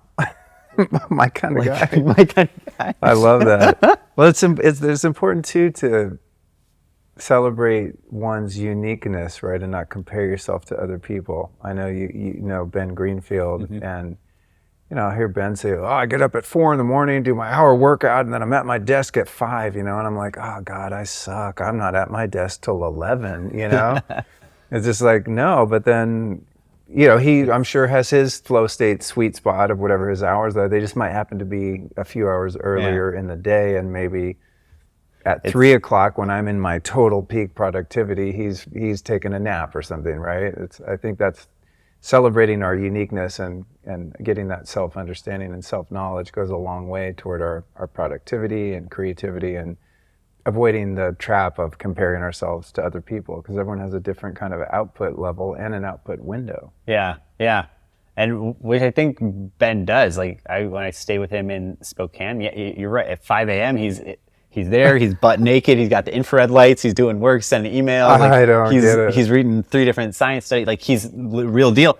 And then also he relaxes, and when his kids have free time, they're out like practicing archery in the backyard. So like he has his own like ups and downs throughout the day, and for him it works just go full power animal first thing in the morning, and then like ride the wave of the day in a different way. Jeff Bezos, Amazon founder, former CEO, he talked about the importance of putzing around in the morning, and he didn't do anything important until I think like 10. And he just, it's just important for me That's what's up. to like put, I think he said putter around. And this is like late in his career when like Amazon was like a real, whatever, like $100 billion company. And there's like important people who need to talk to him and like get stuff done. And he's like, I'm puttering. Like I'm like, so happy to hear that, because I judge myself sometimes, you know, because it's like I start my day so late, and I'm just like, am I getting anything done? I am, but it's just later than your average person. Yeah. And it's funny, you know, like my wife is a morning person. Like she wakes up wide awake, ready to rock and roll, do whatever work, task, like anything she's doing. And then later in the afternoon, like if I have to talk to her about something that requires some degree of cognition, she's like, talk to me about it tomorrow. Yeah. You know? Let alone late at night, like nothing's happening. It's just time to relax, you know? So it's interesting how nature designed us so differently. Yeah. In terms of the flow state thing, since we're kind of on that, are you aware of any studies that anyone's done around what's happening to our brain waves on high ketones. Because what you're describing, and I love the way you framed it in that bandwidth, right, of like stimulants take us kind of too high and then we come down below the sweet spot. It seems to me a high alpha waves would kind of be where that sweet spot is. Is there any relevance to that you're aware of? That's really interesting hypothesis. Not something we've looked at directly. We've seen like hormonally that there's a increase in parasympathetic activity, that like parasympathetic tone increases, and that like reduction in stress hormones takes place. I'd be very curious to see how that maps to actual like brain waves, because next time I do a round of neurofeedback, I'm gonna try it. Yeah. Actually, I have this thing called the Mendy. Have you heard of the Mendy? No. It's over in that drawer over there, so my lazy ass will get up and show you. It's like at-home neurofeedback, and essentially it trains your brain to flood your prefrontal cortex with your brain to flood that area. It forces oxygenated blood into that part of your brain, so it's really good for, all day later on focus and creativity and easing anxiety and stuff. It's super cool. How does it work? Like, there's a phone app, okay, right? Like in neurofeedback, you'd have QEEG. This works with like an infrared sensor on your forehead, and so it's sensing blood flow and probably temperature. But you're looking at an app on your phone, and then there's like a little graph. You're watching a little ball go up or go down, and it's going up as you're getting more blood flow to that part of your brain. And so there's like sound prompts that are rewards when your brain's doing what you want it to do. It's rad. It's only like $300. I mean, neurofeedback is super expensive. So this is I think a really effective and affordable way to do it, but I have not tested my scores with the ketone IQ. That would be really interesting. Let me know what you find out. Yeah, because I test nootropics and microdosing. I do all kinds of weird shit, and then I get on that thing and I see what my brain's doing. So yeah, I'd be curious to see how that works. We've seen increase in HRV, which again is a signal of parasympathetic activity. So yeah, we've seen like hormonal basis, we've seen HRV basis. I'm very curious. I'm gonna the brainwave thing. Yeah, the brainwave. That could be very interesting. A good area, of research. Yeah, I'm going to test the HRV. Like I said, I've never had one. Maybe I just assumed it would give me too much energy and interrupt my sleep, but I'm going to try ketone IQ a few nights, like right before I get in bed, and see if it has an effect on my HRV on the Oura ring. Yeah. That'd be cool. Let me know. 'Cause mine's pretty steady, but then there'll be random nights where my HRV totally sucks and I can't track what it is. So if I could reliably get that recovery in, that would be really interesting. Yeah. I love just geeking out on this stuff. Yeah, I appreciate that you're willing to go there and like cover every possible nuance of it. I love it. So back in the day, when I first, this is maybe, 5 years ago or something, I started taking, I forget, it was like a powdered ketone kind of thing, and it was super crazy expensive. It was prohibitive, at least at that time, to do every day, so it was kind of like on a special occasion type thing. You guys seem to have cracked the code on making ketones super affordable. Are you like more affordable than other versions of it out there? And how the hell did you do that? Yeah, we figured out the best way to deliver ketones in terms of just like grams of ketones per dollar. We make it through a fermentation process. And that took non-trivial know-how to figure out how to do that. In the early days in our V1, it was not made that way. And it's really cool. So, well, first of all, this ketone dial that we have, it occurs in nature. So like you can find it inside of avocados, bell peppers. It's out there in the world. Extraction would be really expensive. Just finding like the trace amount of ketone dial inside of avocado, and then what do you do with the rest? Avocados are hell expensive too. Yeah. So not very environmentally friendly either. I think a lot of environmentalists, plant-based people, don't realize avocado trees use a lot of water. Yeah. I saw this documentary about, how you have like the drug cartels in Mexico? Yeah, there's like avocado cartels. It's a whole thing. Anyway, I digress. I kind of believe it because and in that they were, and I forget the name of it. Forgive me, those listening, because it will not be in the show notes because I forget the name. But yeah, there was all of the really bad news about the environmental impact of growing that particular fruit, much like nuts. You know, people think they drink almond milk to save the world. Almond trees use a shit ton of water, as evidenced in the droughts in Central California. Yeah, it's like gallons per. Yeah, it's wild. Yeah. So that was a covert way to shout out regenerative agriculture, animal agriculture. Well, it's all to the point where the way that we make ketone IQ is a fermentation process where we take specialized bacteria. It's actually very similar to how you would make a kombucha or wine or any other fermentation process. It's like a very specialized bacteria that when you feed it, you can feed it plant material, and then it produces the ketone dial, and then you like filter out everything that you don't need. So we do it completely cradle to grave sustainable. So it's super neat. It's are there I always want to, I have had the opportunity to go to a couple factories. Like I went to the like a colloidal silver factory, Silver Products, out in Salt Lake City. And I don't know if everyone's like this, but I'm a guy, I want to know how everything works. You know, so they give me a tour of the factory. There's these massive stainless steel vats and all these tubes feeding the water in and out and melting the silver. It was so fascinating. So where is your stuff made? Like, is it in multiple places, in laboratories? Are there big old crazy vats fermenting all this stuff? Yeah. When we got started, it was very lab bench based, a very manual process. It was super expensive and crazy tasting too. Because even like the tiniest impurity can make something taste crazy. If people are familiar with like spirits, vodkas, that kind of stuff, like the like 0.001%, that can like completely change the flavor profile of something. So early days, it was very, very manual, very expensive, very challenging flavor profile.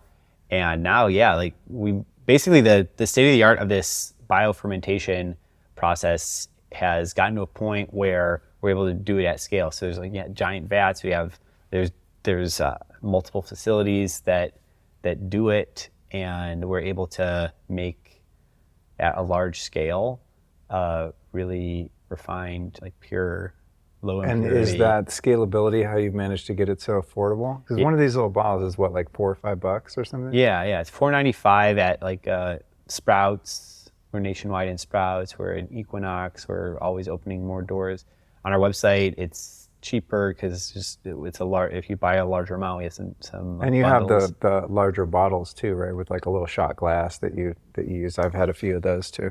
Yeah. You can buy the multi-serve. It's more concentrated and lower cost, and that's it's a big part of how we were able to bring down the cost. And in theory, we can keep bringing it down more, just because the component pieces are cheap, where it's like plant material, and it's like in principle it can be very low cost. We're still like early days of it, or there's a lot of upfront expense into making like machinery and like getting it all off the ground that we're still like on an entrepreneurial level like figuring out. But in theory, it's kind of like how like computers have gotten like so much cheaper over the like 20, 40 years ago. Like a gigabyte was like a truck.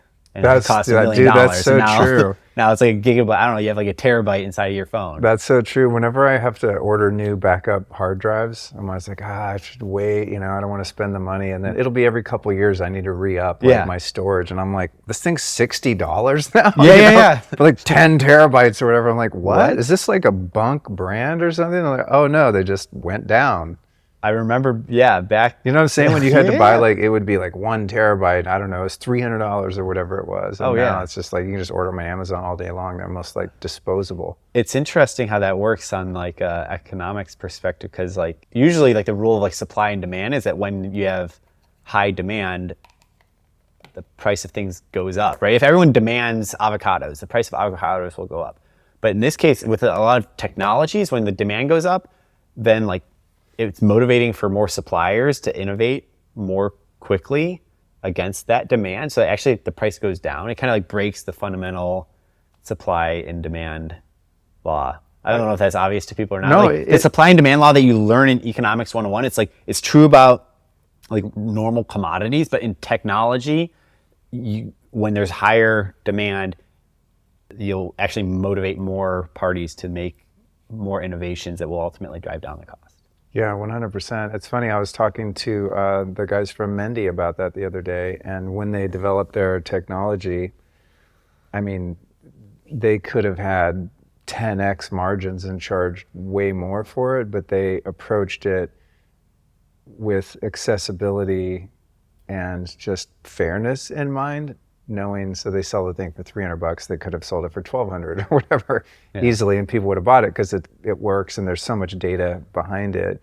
But their idea was, the CEO, Moha, is a really great guy, and he's like, I actually want to find a way to just make it free, which would be, I guess, covered by insurance would be the way to make it free, to get it medically approved or whatever process has to go through. But I think a lot of founders are starting to think more from that perspective of scalability. It's like, say, in the case of ketones, there's a relatively small portion of the population that even knows that it's a thing, right? You're in Sprouts, but imagine like you're in every single gas station, every single grocery store, and it just becomes ubiquitous to the point where, everyone takes a shot of ketones every morning. It's just like what you do. Yeah. Like everyone drinks water. It seems to make sense that the inverse supply and demand thing that you describe would become more prevalent. And that's one thing that I'm really hopeful about, because I don't like that a lot of the supplements and biohacking tech is so exclusive. Yeah. You know, so many people listen to a show like this and like, I want to try that, but the thing's $3,000 or $15,000, or functional medicine doctors, used to be way more expensive. Now there's all this telemedicine where you can do it on Zoom and you can get your labs for $300 instead of, trying to put them on your insurance and getting billed $1,000. I think in certain ways, in terms of the health industry, that this is becoming more of a trend, the accessibility and affordability, and that makes me really happy. I mean, I feel that. Like, I don't super care about getting rich. Like, to me, I want to make ketones for everyone. Like, to get it out there is a nutritional primitive that everyone can have. Like, it gets pretty lofty, but it's like taking humanity to a next level. Like, what can we fuel with that's better than what we're fueling with right now? I think that would just be like, cool. 100%. Like, of course, like, people, like, whoever does that will make money along the way, but it's like, if I didn't do that, someone else would. To me, it's like an inevitability. It's like, if, I don't know, Steve Jobs didn't do Apple, would computers still have happened? Like, yeah, still probably, like there was still enough of a groundswell around that. Like, I see there's enough of a groundswell around like wellness and like objectivity around it, and that like the ketones in particular is like fundamental, that we've always used, and that now that there's efficient ways to make a pure version of it that's bioavailable, like that's totally going to happen. And like, it's just like fun to usher that into the world in like a kind of like universal sense. It's like, I feel like it is like participating in the human dance of like bringing this to life. That's what motivates me more than like, I don't know, there's like easier ways to get rich. Like, I don't know, I have a lot of friends from Stanford who are who have like finance jobs, this, that, whatever. Like, there's a lot of ways to get rich in the world. Yeah. Well, the thing is though too, is like, I mean, I like money because it provides a certain degree of flexibility and freedom in your life. Like, there's a trip I want to go on right now, and we just didn't have the money. And I'm like, that's annoying to me. It's not even extravagant. I just want to go up to Idaho and Montana and like hang out and prospect around and just get to know that land a bit more. And it was just like, maybe next summer, also to escape the heat here. So it's not like, I don't know, wealth to me is not that appealing in terms of just hoarding material things. It's more about the freedom to have experiences, Yeah.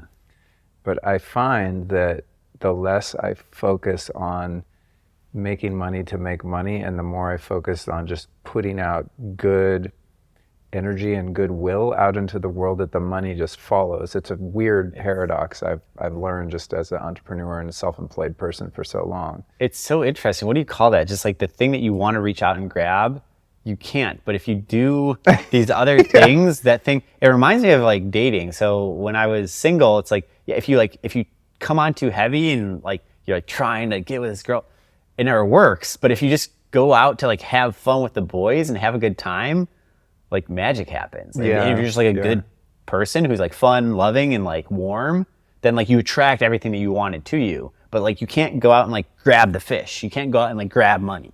The thing that you want is like, but yet you can have an abundance of it if you do the other work around it. You just can't like stare.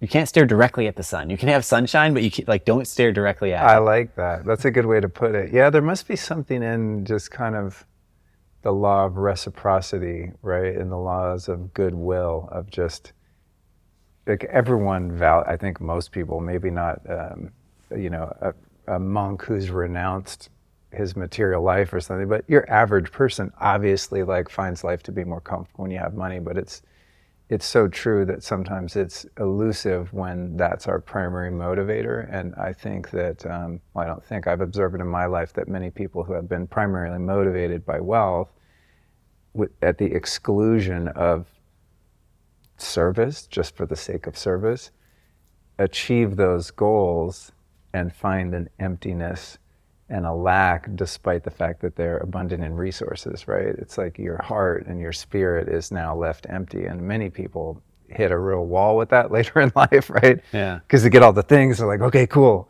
I got it now. And then womp womp, Yeah. it didn't do what you thought it was gonna do.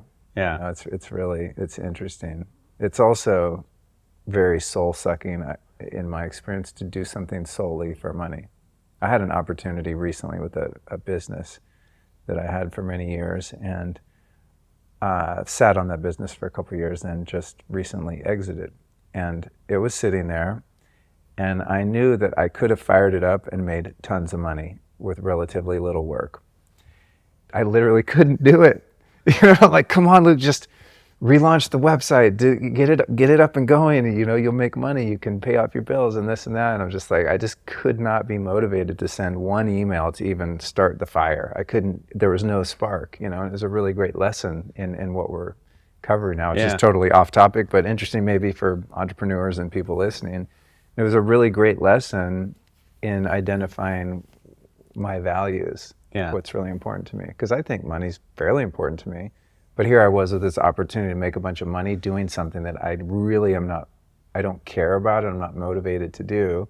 Yeah. And you could put a gun to my head, I wouldn't have done it. I don't care how much money I would have made, Yeah. So it's like to the point of like, well, then what am I going to do? Well, just keep doing the thing that I love to do, just talking to people like you and sharing information that's been transformative for me. And I find cool stuff, tell people about it. And then all of a sudden, there's food in the fridge, and maybe someday I'll be able to afford my trip to Idaho. But things do tend to happen, I think, when if you're doing the thing for which you have true passion and a little bit of talent, you're golden. Yeah. Last thing I want to ask you about is the flavor profile. I know you probably have been through many iterations of this fermentation process.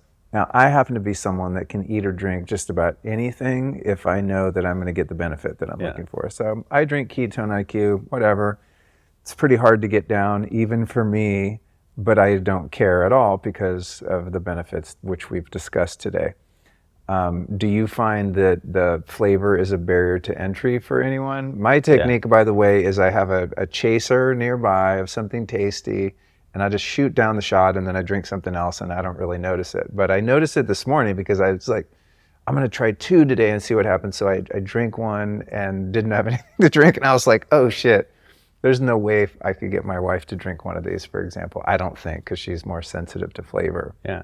So could you take this and mix it with another tasty drink that would mask it and then just sip it throughout the day? Or what are some hacks around the flavor? Or is it not a problem for most people? It's 100% something that comes up. And we always say it tastes like rocket fuel because it works like rocket fuel. And, well done. Good marketing there. And it's got a taste to it. And I would say it's not unlike, the first time you tried kombucha or a lot of spirits out there, like I have a really aggressive taste, and a lot of people get used to it over time. As far as what you can do to make it nicer is like put it in the fridge. Like a lot of things like Coca-Cola. I keep mine in the fridge. Yeah. So putting it in the fridge, like, Coca-Cola, every beverage, like pretty much tastes better refrigerated. So even though it doesn't need to be in the fridge, it's shelf stable. it's going to be a better experience to have refrigerated like you're doing already. You can also mix it with things. So I like to mix it with a few different things. So I like to mix it with like an electrolyte, like whatever your favorite electrolyte That's a good flavor is, idea. and water, and then like fresh squeezed lemon. I feel like adds a really nice touch to it. So I actually have that in my water bottle. Like every morning I'll take 2 shots of Ketone IQ. Oh, you double up right first thing in the morning. Double up and put in a stick pack of electrolyte powder and I'll squeeze a fresh lemon in there, put a bunch of ice in there, and I just like have that throughout the day. It's awesome. It just feels really. That's a good really idea. Good, yeah. That's it tastes really good. I haven't experimented. I just chase it with stuff, but I haven't experimented with mixing it. I don't know why that just occurred to me. It's nice. Another thing people can do is mix it with like, there's all these like alternative sodas, like Olipop, Poppy, like different like lower sugar. If you pick your one, every time I mention one, like people come after me because of one ingredient. So Diet Coke. Everyone has a problem with everything. Mix it. Find your low sugar soda of choice. Bro, try having a podcast. Oh my God. I'll find some like great drink and someone, it has natural flavors. I'm like, dude, like you can't win them all. You know what I'm saying? It's like, for me, it's always the cost to benefit ratio. Some things are perfect, like ghee, a perfect food. Yeah. Right? Provided there's nothing weird in it. So nature does make things, but in terms of humans making things, sometimes there's citric acid or I don't know, flavorings and things like that. And I would prefer everything is just 100% organic off the earth, but there are times when they're not. But yeah, that's a funny thing. People get real. I'm super finicky, but I mean, some people that listen to the show are like hardcore finicky. Yeah. Have you tried? I got to turn you on to some. I'll give you guys one for the road. I think I have a couple cool ones. Have you tried this drink, Update? No. Oh, bro. All right. You know how we were talking about. This is probably a great stack for the flavor because I usually use the Update drink as a chaser for the Ketone IQ. Yeah. But I bet I could freaking mix them. Let's try it. Now, Update isn't like the tastiest drink in the world, but it is so freaking awesome. They discovered this molecule called paraxanthine, and it's one of the 3 metabolites in caffeine that gives you energy and mental clarity and all the great things we love about caffeine, but it excludes the 2 parts about the 2 constituents of caffeine that make it suck, the theobromine and whatever the third one is. So this Update drink has a number of other taurine and amino acids and things like that you'd find like in an energy drink, like a Red Bull kind of drink, but like good versions of it. B vitamins and whatnot, but the paraxanthine is the greatest thing ever because it's like you had a cup of coffee without any of the potential downsides of the coffee. I'm a massive fan. I'm freaking obsessed with it. So there's your hot tip for the day.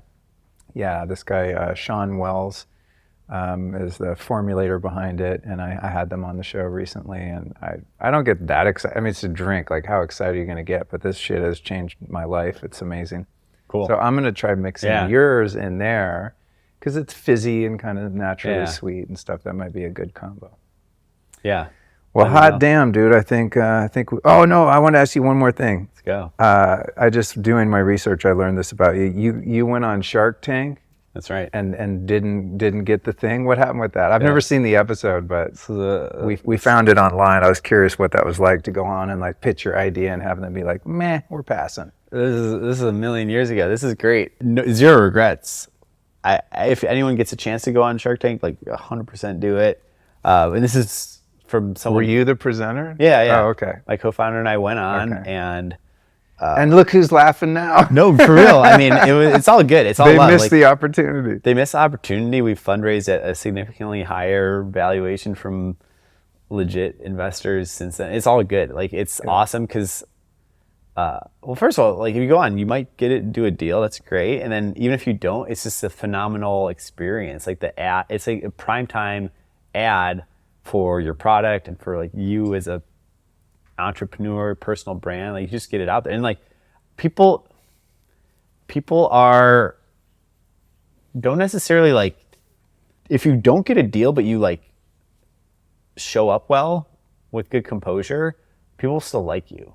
Like people aren't going to be like, oh, Mark Cuban didn't like you, I don't like you. Like a a lot of times people watching the show, they don't like the sharks. They think the sharks are too mean on the entrepreneurs. Like they'll take the entrepreneur side. So like it's not a like, oh, did you win or lose Shark Tank? Like the way that you win it is just like go on and be dope and say your thing. And if you get a deal, cool. If you don't, a lot of the deals that get done live on air, quote unquote, actually never consummate. Only like half of them come true actually, because I don't know, people are like throwing around, hey, I'll give you $800K for 5% of your company. I've never even looked at the books or anything about it. And then they do a little bit of diligence, after the cameras are rolling, and it's like, I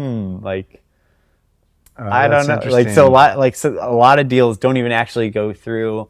It's an awesome show. The sharks are awesome. It was a super professional experience. Like they like shot it for a while and they edited it down really tight. I would do it again. Like, yeah, it's a fun show. Yeah, I haven't watched it in a long time, but I would say when I was many years ago watching it somewhat regularly, I always sided with the entrepreneurs because I felt bad for them. Just like, oh my God, the courage it takes to like come at that room, and just the way it's positioned is like, oh, you're not shit. We've made all this money and all these different ventures and things like that. I mean, it's a tough audience, to sit there in front of them, just like, man, God bless you. And every once in a while, as a viewer, I'd be like, okay, your idea really does suck, But most of the time, even if it's like a so-so idea, you're really rooting for the entrepreneur, It's like, man, that takes so much courage. I mean, just to start a company, whether or not it goes anywhere or not, is exceedingly difficult. I like that it's a popular show. I think it's like says something good so about. So it's still out and everything? It's still going? I'm totally clueless. Yeah, they're still releasing episodes. Okay. They'll like rotate the judges. I should probably watch it more so I can learn about business, because I know very little about it. People talk about like raising this and that. I'm like, I don't even know what you're talking about. So yeah, I could probably learn a lot. Yeah. It's like edutainment. Like, how do you raise? Like, how do you think about how much would you dilute your ownership in your company? All this stuff, yes. Yeah. Yeah. And it's not like super advanced. It's cool that like it's accessible to any American or person in the world in general. To me, it's like an embodiment of the American spirit in a lot of ways, where it's like, yeah, you can start a company, you can go pitch it, you can go like, the ecosystem is alive and well. Like it's a whole ecosystem, right? Where I don't think everyone has to go and take investment, but I think knowing that can be an option, that like, hey, yes, like you can work hard on something, and somewhere between when you started it and when it's reached its final form, you can sell a piece of it to an outsider to capitalize your business, so you have more working capital to go keep building towards it, like so that what would have taken you 20 years maybe only takes you 10 years. And like that's a cool mechanism that we have available to us in our legal system and our society. And it's cool that it's been like made for like primetime TV, like fun. Like to me that's more fun than like, I don't know, 9 out of 10 reality TV shows. I'm not gonna name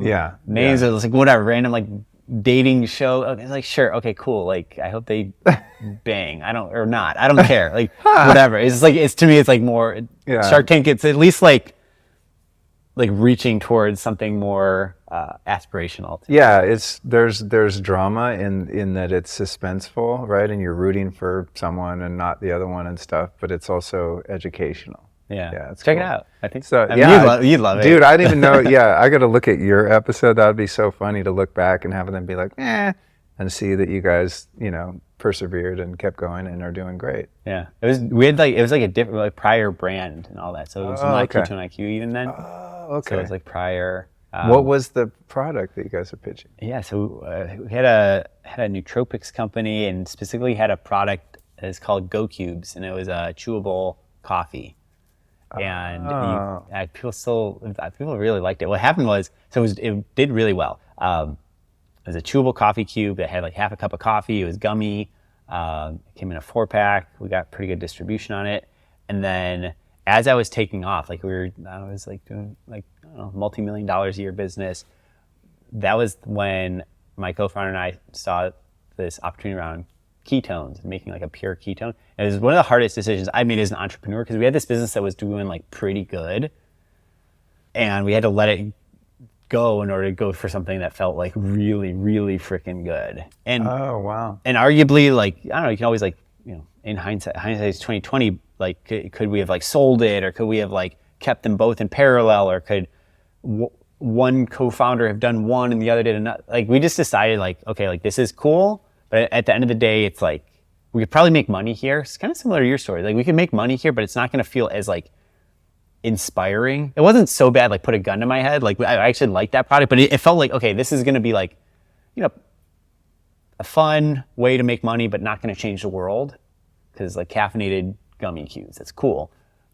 That has gotten us to this platform where we're now able to like credibly do something like even bigger. We're able to bring a new nutritional primitive out into the world and like get a big contract with Navy SEALs and Green Berets, like DoD special operator. Like that just seemed like a whole like thank you GoCubes for like getting us to this spot. It's all under the same corporate entity, so the Sharks really should have invested because it's all under like this thesis of doing cool stuff in human in health via modern nutrition. But yeah, I don't know, to the extent that that's a helpful story to people out there. Like sometimes you got to let go of the like booster rocket that got you to a certain level, and just say like thank you to it and do the next thing. Very cool. Thanks for sharing that. I got to go find that episode now. Yeah. You'll get a kick out of it. I mean, it would have, if you guys were doing what you do now with the ketones and they passed, I would be like, you guys, they blew it, you know, because it's like I said, I mean, I really envision a world where everyone's just on ketones all the time. I think it will be everywhere. Why would you not? I think it will be everywhere the way that electrolytes or collagen or CBD, like all these other nutritional primitives are everywhere. Yeah, that's right. Love it, man. Well, thank you so much for joining me. I'm going to remind people to go to hvmn.com/Luke, get 30% off your first subscription. And again, all the show notes will be at lukestorey.com/ketones. And before we go, I got one question for you. Drum roll, please. Who have been 3 teachers or teachings that have influenced your life and your work that you'd like to share with us? All right. Well, growing up in Chicago in the 90s, Michael Jordan, absolutely just the ethos that he carried. And growing up in that in formative years, like we just won stuff all the time. I think he was a special guy, and had a certain level of confidence and charm and pugnaciousness and fearlessness that I feel like was baked into myself and a lot of like my friends growing up. It's just like a reference point of like that's like what it means to like care deeply and win and like be passionate about what you do. Michael Jordan, Steve Jobs, I've read just everything about him, and I like don't care if that's like a like a more cliche answer where a lot of people, I think sometimes things are cliches like for a reason, where Steve was a singular mind, like visionary guy. The way that he thought about things, the way that he drew analogies and understood the technology he was working with, but also understood how to like translate that into an actual user experience. Like he was a technologist, but also a humanist. Like he understood, he always came back to the customer and was what it was a user experience. And he had all these famous instances of like flipping out because like the buttons were wrong or this was wrong, but it was always like in defense of the customer, where like that's going to make life 5% more difficult for millions and millions and millions and millions of people. So we're removing that button. Like that button is going to cost like 1 trillion hours of like headache around the world, and like we cannot have that button. The way that he was just like dogged in his pursuit of like of this goal of like making great technology, great user experience. I think super dynamic individual. Third is I really love, if people have read Shoe Dogs by Phil Knight. It's the Nike story. They actually just made this movie, which is not as good as the book. Shoe Dog is great. His story at Nike, where he really put he made running a thing. Like people were not like jogging wasn't really a sport in America. He had this vision for, if you have feet, you're a runner. If you have a body, you're an athlete, and breathed a ton of light into like this sense of American athleticism and built this great business around it. And like Nike's just this canonical reference point for like a great brand, inspiring brand for a lot of people. It was like the first content marketing, like the poster that you would put up in your wall had like the Nike swoosh in it, that like they somehow created something that, like, even though it's a corporation, it, for a lot of people, feels like it means something bigger. Like that Nike swoosh is like a very powerful, like I can't think of like a better constructed symbol in like the modern world that like inspires so many people. So I'd say Michael Jordan, Steve Jobs, Phil Knight. Well, to your reference of those being cliche, in 500 or so episodes, no one's named any of those three. Wow. Yeah. I love asking that question because it's always a surprise. For many people, it's like, oh, my wife or my dad or Jesus or Buddha.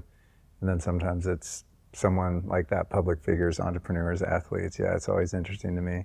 Maybe I should just drop the cliche, because maybe it's just cliche in my own head because I think about it. I think it might be. I mean, 500 people as like a group consensus, left that out. I've never been into sports at all and know very little about it, but I did enjoy the recent film about the Air Jordans. I forget what it was called. Yeah. It's called Air? Yeah, it's called Air, yeah. Yeah, it was cool. Yeah, it was cool, yeah.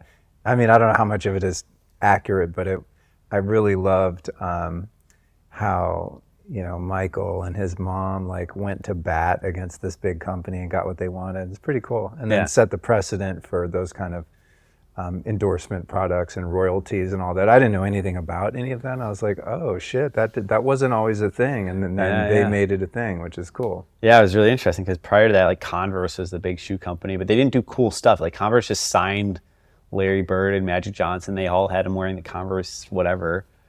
And then Michael Jordan was like, no, we're going to make the Air Jordans and name it after me, which is one of those things where like now a lot of people do that. Like like Kim Kardashian has her own makeup line. Like it was cool at that time. It was like so revolutionary to say like, no, I'm not just going to like pump your bags. I'm going to like, I'll work with you, but you got to make like my name goes on the shoe. Yeah. And I think that was like a breakthrough moment. I think it's good. Yeah, it's inspiration. Like everything's negotiable. If you're really good, if people really want to work with you for some reason, everything's negotiable. Like in that movie, not to give too much away, but like they were like, "Oh, this has never been done before," and Michael Jordan's mom is like, "I don't care." Like, it's so good. Yeah, it's so good. Yeah, I loved it. It's just a great American story. It's very inspiring. Well, man, thank you so much. It was great. We covered a lot of. Yeah, thanks for making the time. Feel like we did the deepest dive possible, and also thanks for just coming up with something innovative and cool and accessible to people that's like actually moves the needle. It's a lot of stuff out there. I mean, you go to any health food store, it's just like, everything makes a lot of claims, and some of it's helpful, some of it less so, and some of the things that are really helpful are really super expensive. So I like what you guys are doing, and I appreciate you taking the time to join me. Thanks so much for having me, and thanks for diving into the world of ketones with me. Really appreciate it. Yeah, brother.